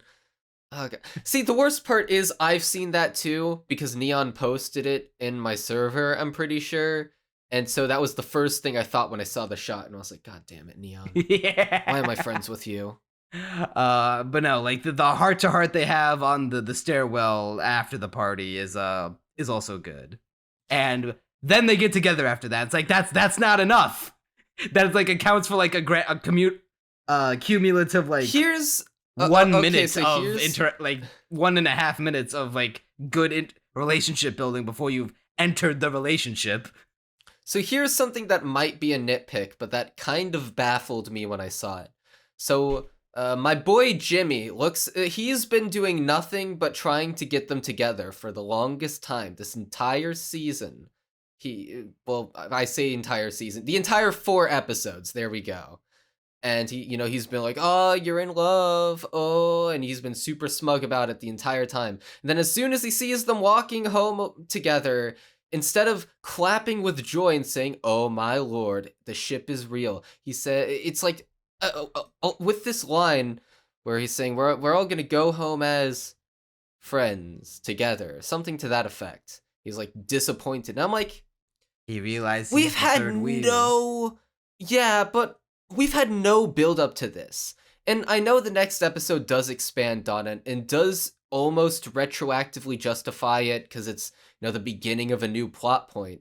But have any build up to that even plot in that point episode, they left beforehand. Jimmy behind to, do the interviewing and But whatnot. he didn't seem like upset about it. It didn't Seemed seem a like little he upset. felt He's like a. where'd you guys go? That's not being. It's just wondering that- where they went, bro. Oh Oh no, I just felt like it was not. It was too hard a pivot from I want you guys to get together at all costs to I feel left out, bro. I feel so left out. Rough Syzygy, weigh in. transition. to Where me. do you stand? You're not supposed to stand on the Pro Controller. I don't understand that reference. Amazing response. Thank you. That is a very horrible reference to someone tweeting out, where do you stand on the Nintendo Switch Pro Controller? To someone replied with, you're not supposed to stand on the controller. I did kind of completely Disagree. no, space out for a second. Give me the TLDR. Where do you stand on the pacing of Clark and Lois's relationship? I think it's really fast, but I think what they're trying to do, and what I tend to put it kind of on the back burner in terms of how much I actually care. They only have 10 episodes to work with. They kind of have to rush through it in order to tell a larger Superman story, as opposed to a larger Superman and Lois story. Like, they have to tell them a story about all of them, as opposed to a story about 2 of them, if that makes sense. Like, if it was all just romance, on the there'd be one no hand, reason for, they like... do have only 10 episodes, but on the other hand, you can still, like... There's I nothing think- forcing them to make it so fast. I know I they're think not, like, it's- 100% sure if... Or I guess they weren't 100% sure I mean, they'd they get never greenlit for another season. properly like they call that one thing at Dr. Ivo's a date, but before anything even occurs, I mean, keep in mind at the end of episode 5, after Superman saves her, she's like, I don't know anything we were gonna be. So like they were still figuring it out. They weren't going, like nobodies to people who don't know. You remember? Nobody's You made me remember the scene again. Me when I remember versus me when I forget. And- Yeah, no, but they were like, oh, well, we're gonna, people don't just magically go from nobodies to married. They see that there's clearly something there, And so they're going to try to take it a little seriously. And obviously it's not 100% fleshed out. But, I mean, keep in mind, we're 40% through season 1. So that's a lot of time relative to how much we have, you know? Or I guess 50%, 60% by the time episode 6 dropped. Yeah, like we were 40% through the show when Lois and Superman basically have gotten together. Like, yeah, they're hitting a patch halfway through, but like they're hitting one patch, all right. All right, well, Crunchy, you're clearly ecstatic to talk about I am the moment that opposite got of Twitter ecstatic. I a hate titty. this moment. All right, so So- let's go ahead and talk about episode 5, the big Lois live. I do like how we reveal haven't scene. reviewed actually a single episode. It's very funny. Well, we were never. We're going this- broad strokes. Yeah, No, we, yeah. we, we, I this is how agree. we typically do every things. individual episode. Yeah. So this entire episode is okay. So at the end of episode 4, Lois Lane puts all the pieces together. He finds the newspaper bit, the page from the weird pseudoscience-y newspaper. Tabloid, yeah, that Clark tabloid, ripped yeah. out. Yeah. And she puts it on the pin crime board thing. He's like, "Oh, I figured it out. Clark Kent is Superman." And I do admit, all right, so I know that Superman, like being in the costume, completely concealing his identity despite his face being revealed, is like a meme, and like you're just supposed to suspend your disbelief for it. Yeah, the glasses like are everything. Yeah. But I will say I did laugh at the show when I saw Lois Lane with this giant pin board with all the different pieces of evidence together, which, by the way, we have no we are not privy to. We don't know how she figured it out. We don't know what information she's working off of. But nonetheless, we have this giant board full of all sorts of convoluted information. She's like, "Clark Kent." And I'm like, that's what did it? You didn't just look at his face? It was a bit of a disconnect. I know I'm supposed to be suspending my disbelief. This is the It was concession a little you kinda have to make. ridiculous. It was a bit much. Especially how Clark, it's even baked into the story where there's like this express line of dialogue where he tells his mom like, "Yo, do you think they'll recognize me?" "No, Shun." And so he just feels he's completely brazen about showing his face now without any reservation at all. And I was a little bit like, you really want to risk that? You That's want to just risk a that? Superman I know it's just a Superman thing, but my brain won't shut up about it. But So, I mean, but that's not. I was getting a little off topic there. Anyway, she figures out Superman's identity, and the entire episode is building up to Lois Lane trying to get him to reveal the truth. And it leads. I know I'm skipping over a whole lot. This is not a wholesale review of episode 5. I'm getting to a specific moment in time where she jumps off the building, and Clark Kent has no choice but to out himself as Superman. And he catches her and saves her, flies back up. Now, any rational, sane, decent person here, upon being saved by a super creature that has only been known to exist for like at most a month, maybe a few weeks, you think sort of it's outside the realm of what you can really anticipate. You don't know what circumstances he has or why he's kept it a secret. And you can even come up with certain, ideas like, oh, maybe he, doesn't want to get outed to a scientist who will dissect him. No, he actually specifically mentions exactly why he doesn't want his identity spilled. And that's that he wants to blend in.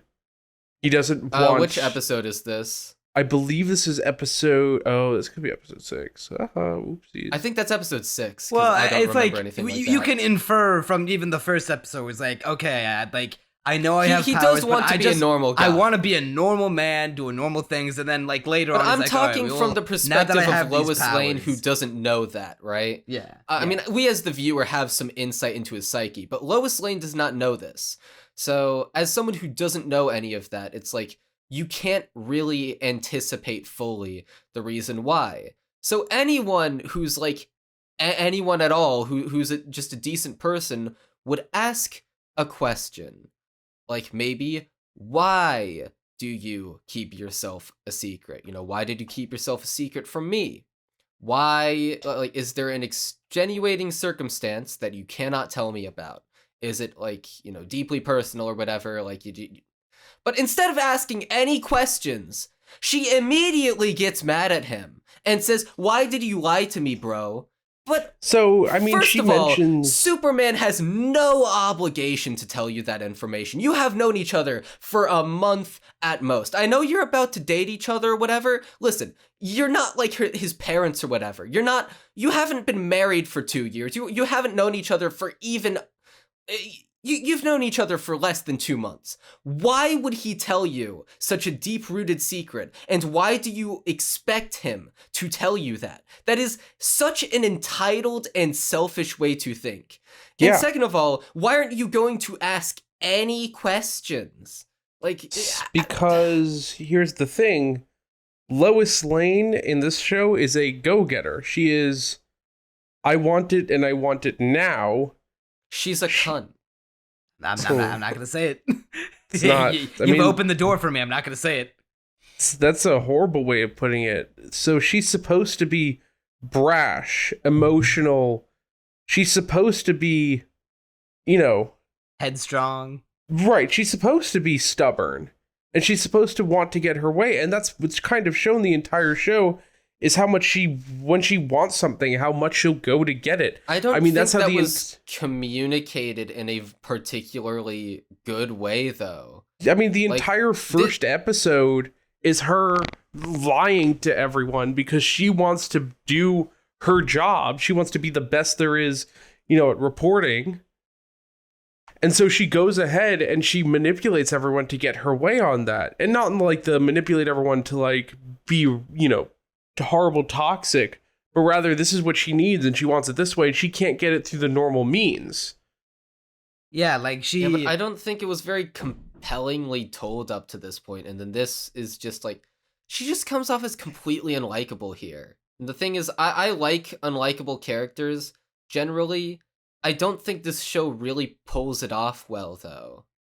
It's just such a jump from what she's usually like. Not even that it's out of character, but that this is easily the most unlikable thing she's done by far. There was no, like, warm-up for it. There was no easing us into her character flaws. It was just her being the most abjectly infuriating, entitled, selfish piece of garbage ever. But here's the thing. We don't know enough about her to call her entitled. She Wait, isn't. That's Crunchy, literally Crunchy. entitlement. Crunchy, No, can I tell you a secret? Sure, tell me a secret. I That thought would this be was the aired best to- part of the on the show so internet. far. You are deranged. Okay, so hear me. It's funny that you're like going on about this because this is literally what Twitter was crying about when this episode came out. This was the Oh, scene okay. Well, that then I was- agree with Twitter for the first time in my Okay, entire first life. name bunch of numbers. Let me hear what you have to say about this. Let me hear what your insight on a character that is actually incredibly well written, but because you don't like when women get their way. No, I'm just You kidding. I'm don't not like gonna- I'm when not gonna- women I'm not have gonna short I'm not gonna go hair. misogynist, but there's definitely a lot of misogynist undertones in the Twitter discourse about how they don't like the fact that she isn't the damsel in distress. And actually, I briefly mentioned this like probably an hour ago at this point. She isn't she isn't being put into danger. She's putting herself into danger. Like she's Yeah, not she's a being proactive kidnapped. character. She at one point attempts to get kidnapped, if I'm correct. Yeah, she with the explicitly bank- with the states bank. Jimmy and I are gonna stay behind and get captured because Right, if we get right. captured, She's not a Superman's gonna damsel come in save distress us, and here. that's She how I'm gonna is- interview him. She is very independent. She is very, I'm going to get my way, and she's not stopped. Whenever she finds an obstacle, she gets around it, right? I mean, except for I the mean, ice. She wasn't able to get around the ice. She could only run away from it. But that's also... I get what you're saying. I also do not care because I have not seen any other Superman. And that's the literature issue. Or media. So I That's have the no issue with a reference for lot how of these she's people. supposed to act. This is a lot Are of you people's first major experience in Syzygy, in it's a- okay. You can call them Zoomers. No, I mean not even Zoomers. I'm 23. I'm a Zoomer. I just think we're that on this is a lot of Neon people's would first. disagree with you. We're on the copes- border. We're on the border. He mind cucked himself into believing he's not a Zoomer. I don't like any of those words you just said, but None of that are in the Bible. then that's just the Bible. But regardless, I think that is one of the issues with hyper political discourse and the fact that this is a lot of people's first meaningful relationship or experience with Lois Lane, is that they see woman do thing emotional and it's bad. It is bad. Yes, but I not hate women. because- You put the pieces together. No. See, well, I'm bad not because a woman was emotional, because there are so many other characters I could point to that are Point to women them. and are emotional that I like. Okay, here. You already go said you into don't my- like Jimmy. He's very emotional. No, I'm not talking Jimmy's about not a within woman. the show. Oh. I'm talking about in fiction, in general, not within the show. Oh. Sorry, I just like to be antagonistic because it's fun. All right, go on. Name a woman. Name a woman. Name a woman. for $100, name a woman. a single woman. But like, it's not the fact that it's emotional, it's that it's so self-centered, so Yeah. refusing to understand But I think- anything from his perspective, so quick Well, to jump also the keep in gun mind- and what I like immediately about get it- mad at him. What I like about it is that, like, we know from our perspective, the audience, that she's not 100% in the right, but we can see where she's coming from, because from her I don't perspective, see where she's coming from at all. Okay, So, from let her me- perspective, can I like, break her, this- She, her like, hates boyfriend, her liars. basic, like, basically her boyfriend is like, hey, like, is like the Superman that he knows she's been trying to, Can I speak break to. this down for you? Can I break go this ahead. down? Okay, break this So- down Go for ahead. me. So let me kind of go over everything, because it has to do with not only Clark Kent being Superman, but also not only Superman being Clark Kent, but Clark Kent being Superman. It's very important to realize that the first meaningful interaction, so with between Superman pre-knowledge and Lois, is the interview, right? Like the first meaningful interaction outside of, seeing each other, to which he answers, albeit honestly, all of her questions, because he genuinely doesn't know who he is. He doesn't know what he's doing. Lois doesn't know that. Lois still doesn't know that. Yeah, she thinks So, he's lying because she's like, oh yeah, she's of course. now dealing with someone who has two personalities, who one of them is proven to have already lied to her in Clark Kent. Oh, not so it's an revealing anime that she's Superman. misunderstanding. That's what. It's what not an great anime writing. misunderstanding, because a misunderstanding would imply that there's some sort of folly there. In reality, it's kind of like he's not hiding anything, but he's not giving her the truth. But the other thing is that Superman has lied to her, or allegedly Superman lied to hasn't her. lied to her, so it's an anime misunderstanding. I think that's a little. No, it's a little more nuanced If there than was a that. scene where Clark Kent walks in on Lois Lane undressing, that would be an anime You wish you misunderstanding. were in I that could- scene. That's not Yes, an anime exactly, but that's besides the misunderstanding point. either. There's no misunderstanding in a walking. I think scene. it is. I think it's a lot more nuanced than the classic dramatic irony. Because we're looking at someone who can't answer that question. We're not looking at someone withholding information. Yeah, We're not Lois is looking a at person who wants answers, and like she doesn't know this, but They're Clark both doesn't looking for have these the answers. Yeah, he doesn't have the answers himself, but like But Lois is doesn't blaming- think that because she sees Superman, she sees this savior from wherever coming down with all these fantastical powers. Be like, oh, surely you must have like some idea of what you are. So it's one thing. Here's the thing. It's one thing for Clark to lie about being Superman. It's one thing for Superman to quote lie about who he is, beyond Clark Kent. But to have both of these personas now and she did show emotional responses, romantic responses to Superman when they had that interview. Various, visual stuff, blushes, stuff like that.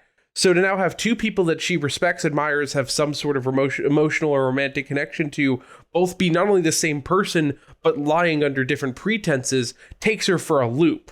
And I think it's really important to know that she is effectively being betrayed by two people, even though it's only one person. See, my thing, I get what you're saying, like, but and- my thing but I'm is going to misconstrue anyone it. with a brain, anyone with a pulse even, would realize that you've known him for a month, my guy. You I shouldn't think- expect him to spill his guts to you. That is completely unreasonable.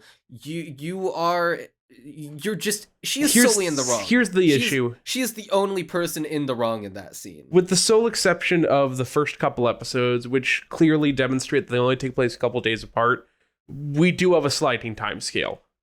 We're not looking like it is fast in comparison, considering, you know, how much. Alright, listen, but we're looking at anywhere between a feels week to a couple fast. months. So it feels fast, but that's only because they can only stretch out time so long without having a day night sequence, you know? And that's like, the but shit. even I feel on like the it's upper generous end to of that- assume that this is taking place over the course of like a month or two, from episode 1 to episode Yeah, 5. but I think that's why they're not really Even the firmly upper establishing estimate, though, when even any of this if is. Even if we concede and say that it was 2 months, 2 entire months, nobody who is like, I don't know, like in a firm position in life, nobody who's mentally healthy spills their guts to someone after 2 months of working at the same job and having a crush on each other. Like that, no You're- one does that. Clearly, Fear you from have the touch never of a been in woman. love There are with a people- with Yeah, have you yeah, I was gonna say. Have you ever felt the like, touch of a woman before? Yeah, I was gonna like bring it around to, like goth, like big titty GF type beat, but yeah, it's also equally likely also that keep in Crunchy's mind, never the felt human- the touch of a woman. The human experience registered trademark is different for everyone, and it's kind of ironic calling it the human experience, given that, you know, it's One of them's an Clark alien. Kent. But that's the thing. Okay, here, how about Life this? moves Let me differently correct for different. myself. You shouldn't have the expectation that someone will spill their guts to you after 2 months. But also keep in mind, we're looking at a piece of fiction. We're not looking at yes, real we life. are looking at, yeah, Yeah, well, but it's based off of real life. They're I approximations personally- of how people act. yeah, at least that's the intention. that part I will agree with Crunchy on. Yeah, but I mean, we're supposed to be able to suspend some level of disbelief about interpersonal relationships when it comes yeah, to well, pushing the Cr- I plot can't Crunchy, forward. suspend my the- disbelief for how I can- unbelievably unlikable she is in this scene. Okay, Crunchy, I know what this is, and I can tie it back real easily. This is tying back to the issue that they got into a relationship too quickly, and like that's why I said this like an hour. Oh, ago, probably at this absolutely. point. There are ways to That this justify should've- this scene. This should have happened in like the penultimate episode, like Yeah. episode 9 of 10. If I you think if- gave I me a bunch of intimate scenes with each other so that I can really like Okay, Isaac. bite into and chew on her mental state, Neon, don't go no. anywhere with this. God damn it! I was about to say. mentally speaking, I don't speak mentally. I speak from the heart, I speak English. and my But, heart like, is saying. if it gave us more to go off of and like really got us to understand her whole ideology with how I hate lies, they're like the thing I hate most, if we really rooted us in her perspective, then it would be the sort of scene where it's like, that's completely unlikable and you're entirely in the wrong, but I understand all the mechanisms behind why you feel that way. And so this unlikable thing is something that I understand with completion, and I can like see it as an interesting character beat.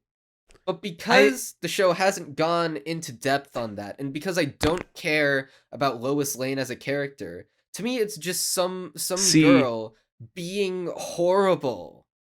Therein feel like this lies a would've- big issue, by the way. The scene would have been a lot better if Lois like turned like this like went back, turned it around from like the first episode where Clark got mad at her for lying and manipulating him and Jimmy in the first episode, and then she could turn around like, you've been lying to me about being Superman, like, or They're both- you've been keeping the secret this they're whole flawed time. There's no characters. way it No, equivalent, hey. though. There's different tiers to lying. No, listen. But yeah, so, I'll let you go on. So we're looking at flawed. We're looking at characters with flaws, with faults, and I don't know if you recall, but in almost every single episode, almost like as if it's a point trying to be made specifically leading up to the reveal, is that Lois hates when other people lie. And it's contradictory to what she does in the beginning. But it's very clearly established that this specific thing makes her irrationally angry. Or rationally angry. Yeah, it makes her angry. I see where you're coming from. Counterpoint, we have no insight into why she believes that so specifically and so strongly. Counterpoint, It's what the fuck? It's a character trait. You don't have to... I think what Crunchy's trying to say is that we're only told this and we are not, like, really shown it. We are told this and we are not, like, demonstrated in a way that makes you understand why she is on that way. Like, I mean, why she would she be does hurt by kind it. of go into it initially. The only time that this is told to us is on that staircase scene with the legendary she takes off her top and pulls out the condom box. Shut up and die. No, but where she, like, that's the thing. Is that's when it's explicitly stated a backstory for it. But she mentions pretty much throughout the entirety of probably like episodes 3, 4, and 5 how much she hates liars and lying and people who lie and other liars. And she also mentions that a lot of the reason is because of how her dad treated her. And, you know, how things were kept from her, which also could lead into the fact that the general might be her dad. But that's the issue. Yeah, Lois having a sick, dying mom makes all of her terrible actions justified. Well, she's not. No one's saying she's justifiable. No one's saying I'm agreeing with you on that. But point. I think it's a really good scene for her character to show that she is so like, and this ties into her getting what she wants. Clark would never tell her, even if she just kept calling Superman Clark, because he'd just be like, "Oh, I know Clark, you know Clark, it's not me." So it really goes well into her charter of wanting to get what she has by killing herself. I really like the bit where Clark is like, from our perspective and her perspective at this point, just straight up lying to her face, being like, "Oh yeah, I cut myself shaving." I'm like, "Oh yeah, that was really funny. When am I playing at what?" And she's like, "No, stop lying to me, Clark. You after everything we've been through, you're gonna like do me like this?" After everything we've been through in our single month of being together, you're she girl bossed her way into revealing his identity. Wow. Okay, so here, my reaction to what you're all of what you're saying, my honest reaction is that you're saying a bunch of things and you're making her sound like the deepest character ever written. No, she's not the deepest character. You're putting words into my mouth. I think she has a lot of depth to her. I'm being she's no Pops from regular show. I'm being hyperbolic because what I'm getting at is I felt time chamber. None of that. And it never really, everything of what you're describing didn't even really register to me as like an interesting new facet of her character. Gotcha. Like, and I think understood them cognitively. I think Lois Lane is just the new Amber from Invincible. I think the big issue is because a lot of people are using this as a jump off, as someone like you using this as a jump off point, having practically no knowledge. And I don't mean to be like, oh, you have to know, watch Man of Steel, watch Superman 1974. You really do need to read the Communist Manifesto before you can understand my adventures with Superman. Right. You really need to read the Lord of the Rings trilogy, watch the director's cut of the movie, watch them backwards, then reread the books backwards to really understand episode 5. But in reality, it does expect you to know at the very least a little bit about the relationships of the characters beyond the basic Superman loves Lois sort of thing. And I'll give you some credit on if you don't really know the dynamic as much, seeing this take on it and having it be your first take really just kind of sets you up to dislike the character. But I do believe that once again we're looking at people who love the source material. And this is very on brand for her, and so shoehorning this in and making it an actual part of her character as opposed to like I'll play devil's advocate for Crunchy here. I think his point is that he cares less that this isn't in line with Lois Lane as a character, and more of this like taken in a vacuum of this show. It's making her come off as somewhat of a cunt. Right. I think that's the issue. Is the show, like most modern superhero media, isn't really meant to be taken in a vacuum. It's meant to be taken in comparison to the status quo. I half agree with that, because like on one hand I'm like because it's all part of the same overarching lore and the mythology that is Superman. Yeah, the Superman mythos. So how much At required the same reading time, is there for this show? This There's is almost no completely- required reading. Yeah, exactly. At the same time, this is meant to stand on its own. You don't need to read a Superman comic or watch a Superman cartoon or movie. Fair, but I guess get into it this. doesn't feel as. I guess the reward comes from having this knowledge. Like I feel like a lot of the rest of it could be in a vacuum. But we've been talking about Lois for like a half hour. Well, this was the big stink made on Twitter because it Yeah, looked like there were on people Twitter on haven't equal, felt like, the touch of a woman. exactly. They haven't felt but, like, the touch of their mother this shit was in like 40 equal, years. This is like equal camps on both sides. Where like we had one half being like, "Fuck Lois, she's a total bitch. Like, why would she, do Clark?" No, like I this? think it And the other gives half a was good like, message no, of she's like, die for your man. well, yeah, as any good woman should, but that's besides the point. But and the other half was like, no, like we understand her perspective, and I'm like, I'm more on that side than I am in the Lois is a bitch side. But I'm once again, this good scene is ruined by the pacing of the show being She's a too flawed fast. character who manipulates people, but also doesn't like it getting dished back to her.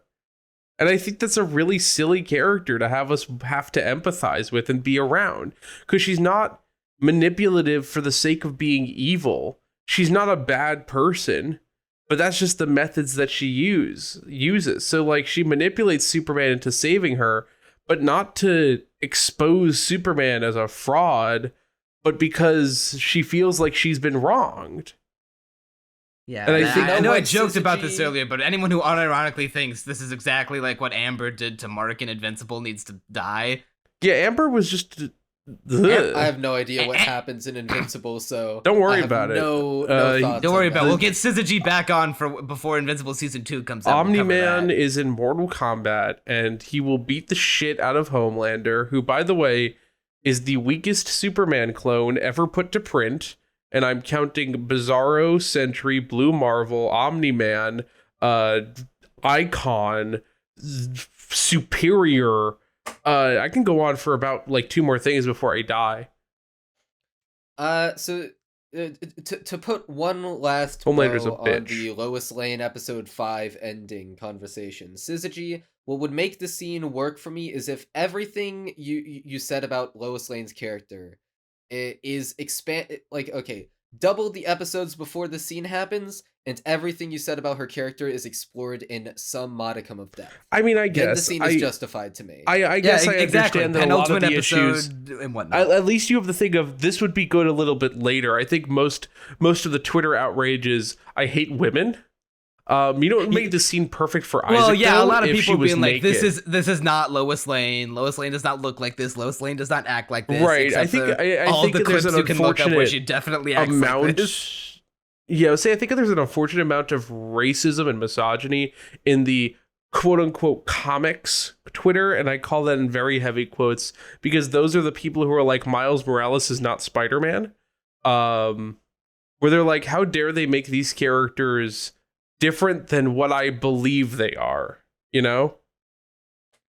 Yeah, like I get where both of you are coming from, and He disagrees with us both. He's the unbased centrist. Right, he's like I see horrible people on the left and I see horrible people on the right, and I think they're both wrong, but I'm worse. exactly. That's why they make me president. I'm a in radical 2024. centrist the way I am violently neutral.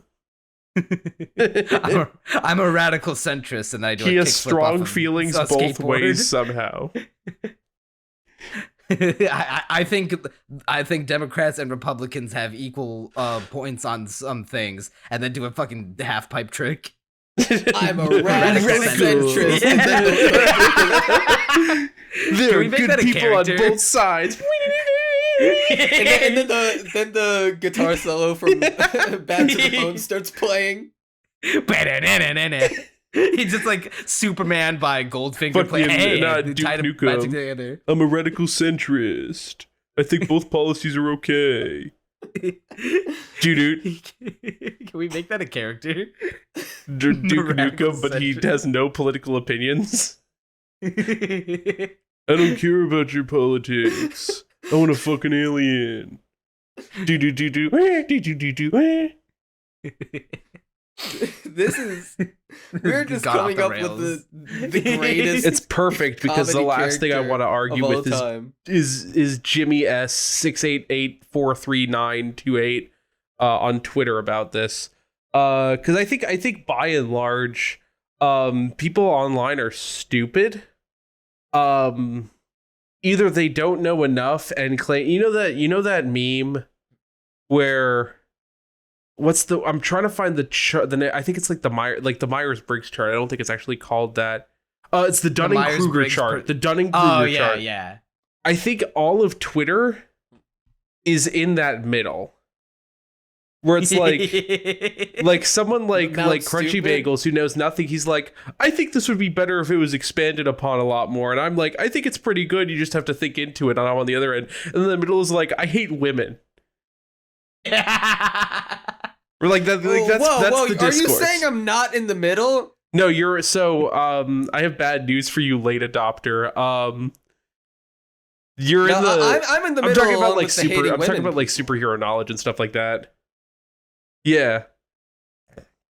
So Yeah, the one he okay, just so you're talking about is the peak. Yeah, it's confidence versus competence in what you were talking about. right. So people who don't know anything are very confident or are very smart because of like rookie luck, beginner's luck, and people who are experts are obviously very competent because they've been spending time on it. Oh, well, let me Okay, tell so you, I am is the very valley confident and the competent hating in my women? hatred towards 'Cause- women. This is the concept is Yeah, that people on the who are the experts and people who are like not experts at all tend to have the same opinions because they don't think they know everything. No, the same amount of confidence. Yeah, is what yeah. it is. No, yeah, because they don't think the people don't think they know everything. But the people in the middle are like, yes, I know everything. I'm so smart. I'm an intellectual. Yeah, whichever part of that graph is the hating women part, I'm on that. I have bad news for you. Which part It's is all That hating requires you women to part. know about superhero lore. it? Spoilers, by the way. No! Joe Chill killed Batman's parents. Major Force fridged that one woman. It's like Jan required Rog is Jan reading the Rog name is of the the main villain of antagonist of Captain Captain Marvel. Marvel. Good luck remembering that. I'm going to be quizzing you in about 2 weeks. So what you're saying is old Superman cartoons are required viewing to be a misogynist. Yes, Exactly. exactly. Okay, I am You on can't that. you can't I be a got some homework misogynist to without do. fully understanding Superman the Animated Series, BTAS. Let's go with the Batman from 2004 as well as the Batman from 2022. Oh shit, BTAS, what's the record? What was that? BTAS, what's the record? I said BTAS. Oh, gotcha. Yeah, what Leather wings any That took percent. you a second. Yeah. Yeah, BTAS I any just realized that we've gone 2 hours talking about the Superman cartoon, and we didn't talk about the animation at all. It's fine. It's okay. Very, very. Okay. You can tell it's on a little bit of a budget. Same with the music. I mean, I think it's more very- than serviceable, and it gives kind of very like anime like where the best way I the can mundane describe it scenes- is what if Ruby was entirely 2D? That's not a bad way to put it, actually. Yeah, it's much like anime. It's choppy in the mundane scenes, and then it gets a little more fluid in the action scenes. I would say I There's some do more- really like the Deathstroke Superman fight near the bridge. At I believe the end of in like the middle of episode 5, like right before he reveals himself. I think there's a lot of like very flashy, strikes and whatever. And we really get to see him do stuff because that's the first fight where he actually has pretty much all his powers on a playing field against someone. So I think, watching them both run around and do quote shenanigans is very good. Yeah, the best bits of animation the whole show are the opening and the ending, where it's like God, the most okay. fluid piece of animation is Jimmy Olsen walking. I have a huge issue with the opening. Because there's no transition to the logo, it just shows up. I need you to watch the opening. Show ruined. I need you to watch the opening. Yeah, regular show. No, I need you to watch the opening again. There's no panning, there's no fading. I know, it's just there. Yeah, does it like cut out with the music where like it plays the last note and then like that stops and then like it comes in on the last note of the song? Something like that, where there might be some audio cue, but it just shows up. It doesn't even like, there's no fade. There's no even like sound trigger for it. And it's so easy. You just have it fly in. It's Superman. It's not appear in negative space, man. But yeah, I think otherwise it looks alarm clocks is too nitpicky. great. Yes. Yes. I will never let you outlive that now. Well, because You the are alarm being clock outvoted thing on this actually one. does come back and make sense in a very grand scheme. That one actually has something to do with the plot. I'm just nitpicking something that is completely unrelated to the writers. And it ruins the show. It's unwatchable. It does. It makes it unwatchable. That's why I press skip cuts. That's why I press skip intro on HBO Max. Admittedly, I wish the show looked like even slightly as good as the opening. I wish it was It's shaded a literally little night better. and day. Yeah, in it terms of the is OP kind and of. the show. I wish it was Wow. shaded a little better. The lines were a little thicker. But I think in terms of like notable silhouettes and everything, I think everything's pretty good. It looks great in stills, like all the screenshots Right, that I think- people took, mostly of Lois, but just like in general, like it looks good. Like Yeah, I like mostly with Superman's Lois, but they design. photoshopped her very heavily. No, I think every animation looks good. I do agree that sometimes it can be a little choppy in between, and I wish it was a little more defined. Yeah, sometimes it Yeah, is admittedly so choppy that it starts to affect the viewing experience on Yeah, a visual level. Any Even of the scenes with the spaceship drive me nuts. Like I I have an feel like- aneurysm. just comparing it, thinking back to Studio Mir shows that I've seen bits and pieces of. Of like And Studio Korra, Mir, your Voltron, punishment today for being the biggest loser. yeah, Korra, Voltron, and Kipo. I feel like this might be, from what we've seen so far, the least animated of those three. Oh, actually, I just remembered something that I need to show a screenshot. Are you talking about the bulgy arm that you were complaining about in your Okay. server? Yeah, here, I need to find it. That's not even like the worst thing that came up in the show. Oh, it's the Uh, worst thing that I saw, so I am Cr- interested to know what Crunchy, you even in modern saw that cartoons, beat we that cannot out. escape bad CG. Yeah, it's just gonna happen because in Robots are hard to handle. grand chase for being able to pump out as much Okay, content as possible. here's the lowest bulgy arm that I was talking about, by the way. That's awesome. It She's toned looks- as hell. It looks Wait, why is she the Michelin Man? Marshmallow Man looking ass arm. But I think the big issue is that in our rush, and this is more the American animation industry as a whole, in our rush to put out as much content as possible, we are okay with, having lower quality if it means getting it out faster, You don't have a ton of labors of love anymore made by major studios, and that's more of a commentary on the American animation rather than the actual show as a whole. Conveniently enough, that also works with Japanese animation. So hey, great terrible minds think alike, I guess. I mean, listen, at the end of the day, the world is a capitalist hellscape, and the goal is to make as much money as possible without spending any of it, so you can shore it all up in assets that don't contribute back to the economy. But also, I was told not to make this a political podcast by the other voice in my head, who's a staunch authoritarian. I mean, they did surgery on a grape. Yeah. What a way to They made soup escape woke. that one. Well, All right, this podcast is going to be 4 hours long. The latter two are talking about communism. Right. All right, discussion It's begins now. See, I told you, you need to read the Communist Manifesto before you could understand the adventures of Superman. Mein Kampf is Exactly. required reading. That wasn't as funny. That wasn't really funny. I'm sorry. He heard Mein Kampf in his well, brain 'cause melted. also he's Jewish. Oh, okay. Never mind. You're allowed to have your. Thank you. I I should say thank that. you for giving me permission. I'm giving Thank you you for giving me permission. permission to complain about Mein Kampf. I appreciate it. You can keep that one in. That's funny. You can keep in the lead up. Thank you. Well, this has gone too far off the rails. Based off the first half of this season, what's your like final impressions of My Adventures of Superman? I will let Crunchy Bagels talk first, so I don't have to. So I can It's counterpoint mid. him. It is very, very mid. Okay, so you bring up a solid point there. First off, fuck you. Second off, go elaborate. The characters are not interesting at all right now. They are tolerable at the best of times, and at worst, they are Jimmy Olsen, who is just completely nothing. The villains do not, as of now, have any staying power, at least to me, who is someone who has not seen any of the source materials or comics or whatever where these characters originate from, or any other superhero thing for that matter. The show is unfunny, the dialogue is not extremely good, it is merely serviceable. The romance between Clark and Lois Lane is very, very not interesting at all.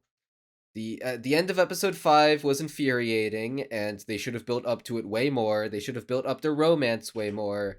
The show should have been way funnier and way more slice of lifey at the beginning, and then eventually have a big enthralling plot. But instead, we've sort of jumped the gun, and now the show just leaves us with not a whole lot to have much impact. And I would give it, if I had to put a number on it as of right now, 5 out of 10. Yeah, I'm thinking like 7. Way too high. I'm currently putting my ears back together. I ripped them off and graded them listening to what I believe is a criticism of a guy you made up and then got disappointed at that guy.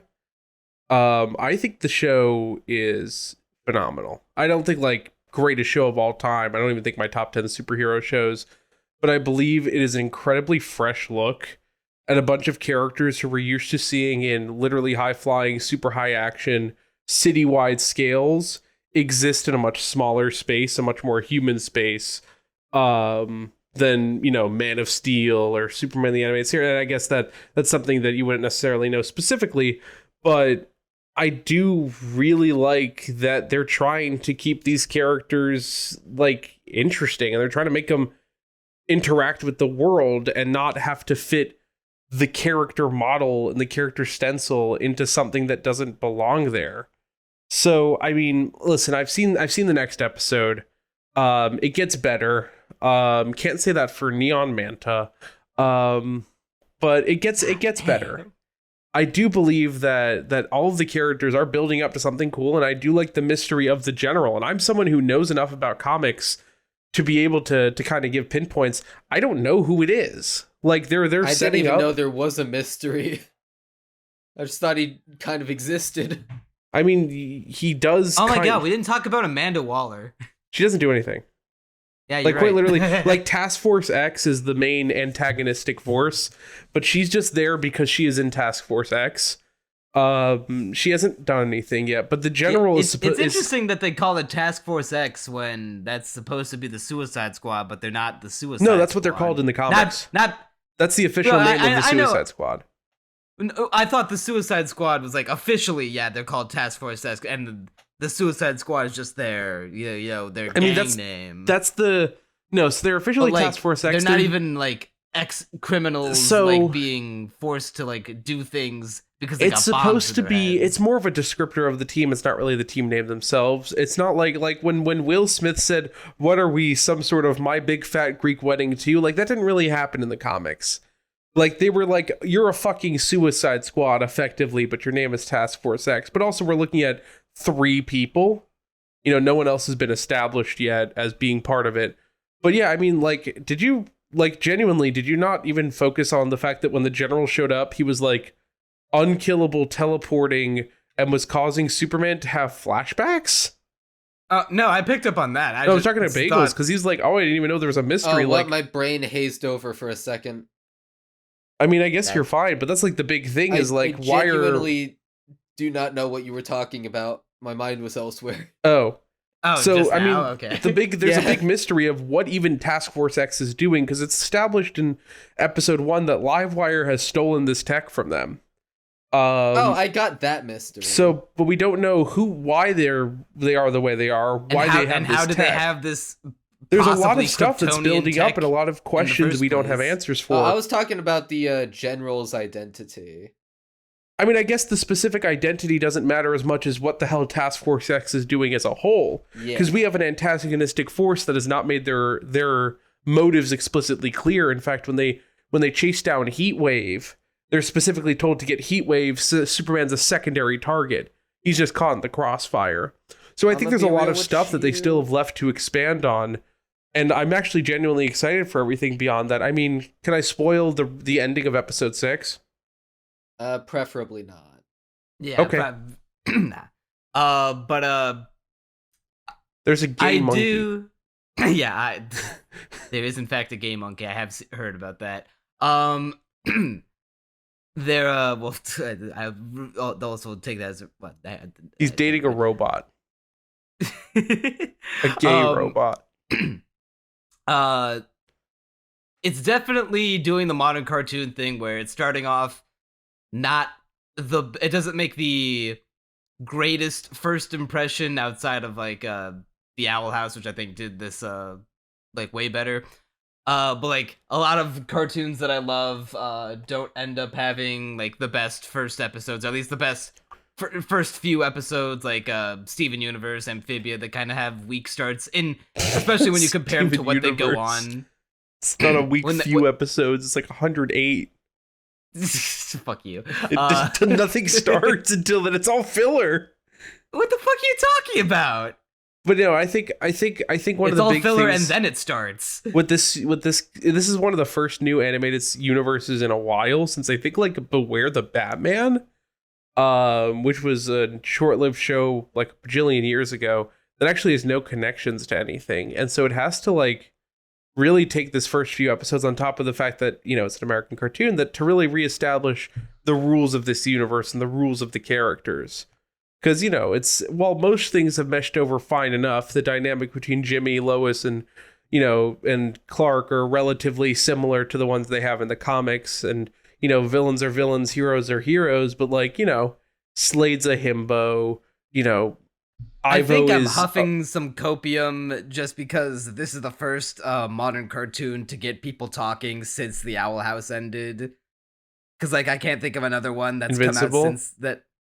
Well, okay, well, that came out during the Owl House. I'm talking about, like, at least. And to be fair, what's that one Mexican show? The one that was for Disney Channel. Oh, well, That got people talking, but Bad. for very different reasons. Oye Primos. I mean, yeah, I'm trying to think of they like, have a different reason. yeah, I mean, I But, guess like, there hasn't been a ton name, of stuff. Name a modern cartoon people have been talking about in the past year that's not this show. What if? Well, even then, that's not even Is it animated? that's not like its own. Well, yeah, it's animated. Is it a but show? Debatably, it's more of an anthology. I mean, It's an anthology, not it's an anthology not like series, but is it an plot. anthology series, not a show? It's not a self-contained plot-driven thing. All right, listen. I'm going through things. Harley Quinn, Sonic Prime, obviously Invincible, but you said no. All right, listen. I've got an example. Better Call Saul. I It's not rest funny. my case. Yeah, well, yeah, Rick people. and Morty, a real intellectual show. We haven't talked about that yet. We fucking fell off, dude. Oh yeah, I can't believe I didn't Rick, notice I'm this gonna beat until my now. wife. No, actually, speaking of Rick and Morty, Rick and Morty. I was shocked to discover this, and now I'm upset with myself that I can no longer unhear it. Himbo Slade is voiced by Jerry Smith. I hate you. I hate you because I know that you're right, and I'm trying my fucking damnedest not to notice. Star Wars you will now Visions. exclusively notice. Star Wars Visions did really well. That's the one where what- people are yeah, mad well, because they Western gave someone an cartoons. umbrella for a lightsaber.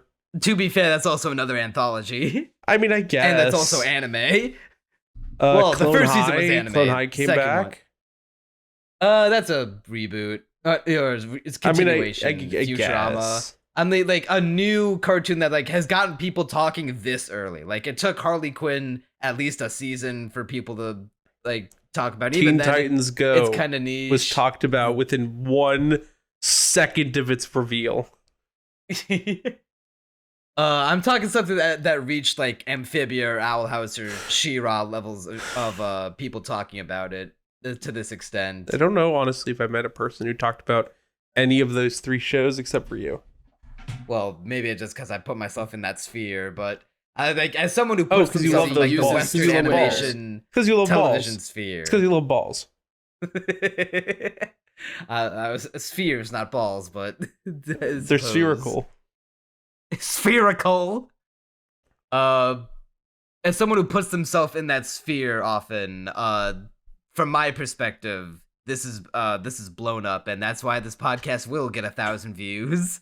Please, oh God, please let Dark us talk. Hirsch on Give here. us give us an opportunity to talk about cartoons on the Castaway Anime I'd be podcast. so smug when I'm inevitably proven right and this gets like 100 views in 3 weeks. Thank God. I will be It's so okay. We're gonna tap smug. into the Dark Hirsch gaming market now. People have to watch it I mean, because Syzygy's yeah. here. And I guess with We've been that, going on for a while. I mean, Yeah, this is really funny because I mean, you could break it down further, but I believe that we spent like an hour talking about Lois, probably like a good 30 to 45 minutes talking about general plot, 25 seconds talking about the animation. and Absolutely not enough time talking about how I want to bend Lois Lane over the Thank table. God, too. We did really good on that.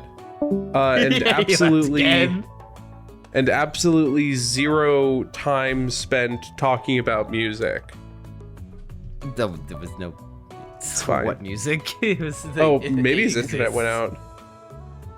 No, he left for the bit. Not coming back, by the way. All right, so That's for the bit. okay, you need to do an outro. I'm a liar. Let's Just say you need like to do an outro at the very Superman. least. Just like Lois Lane.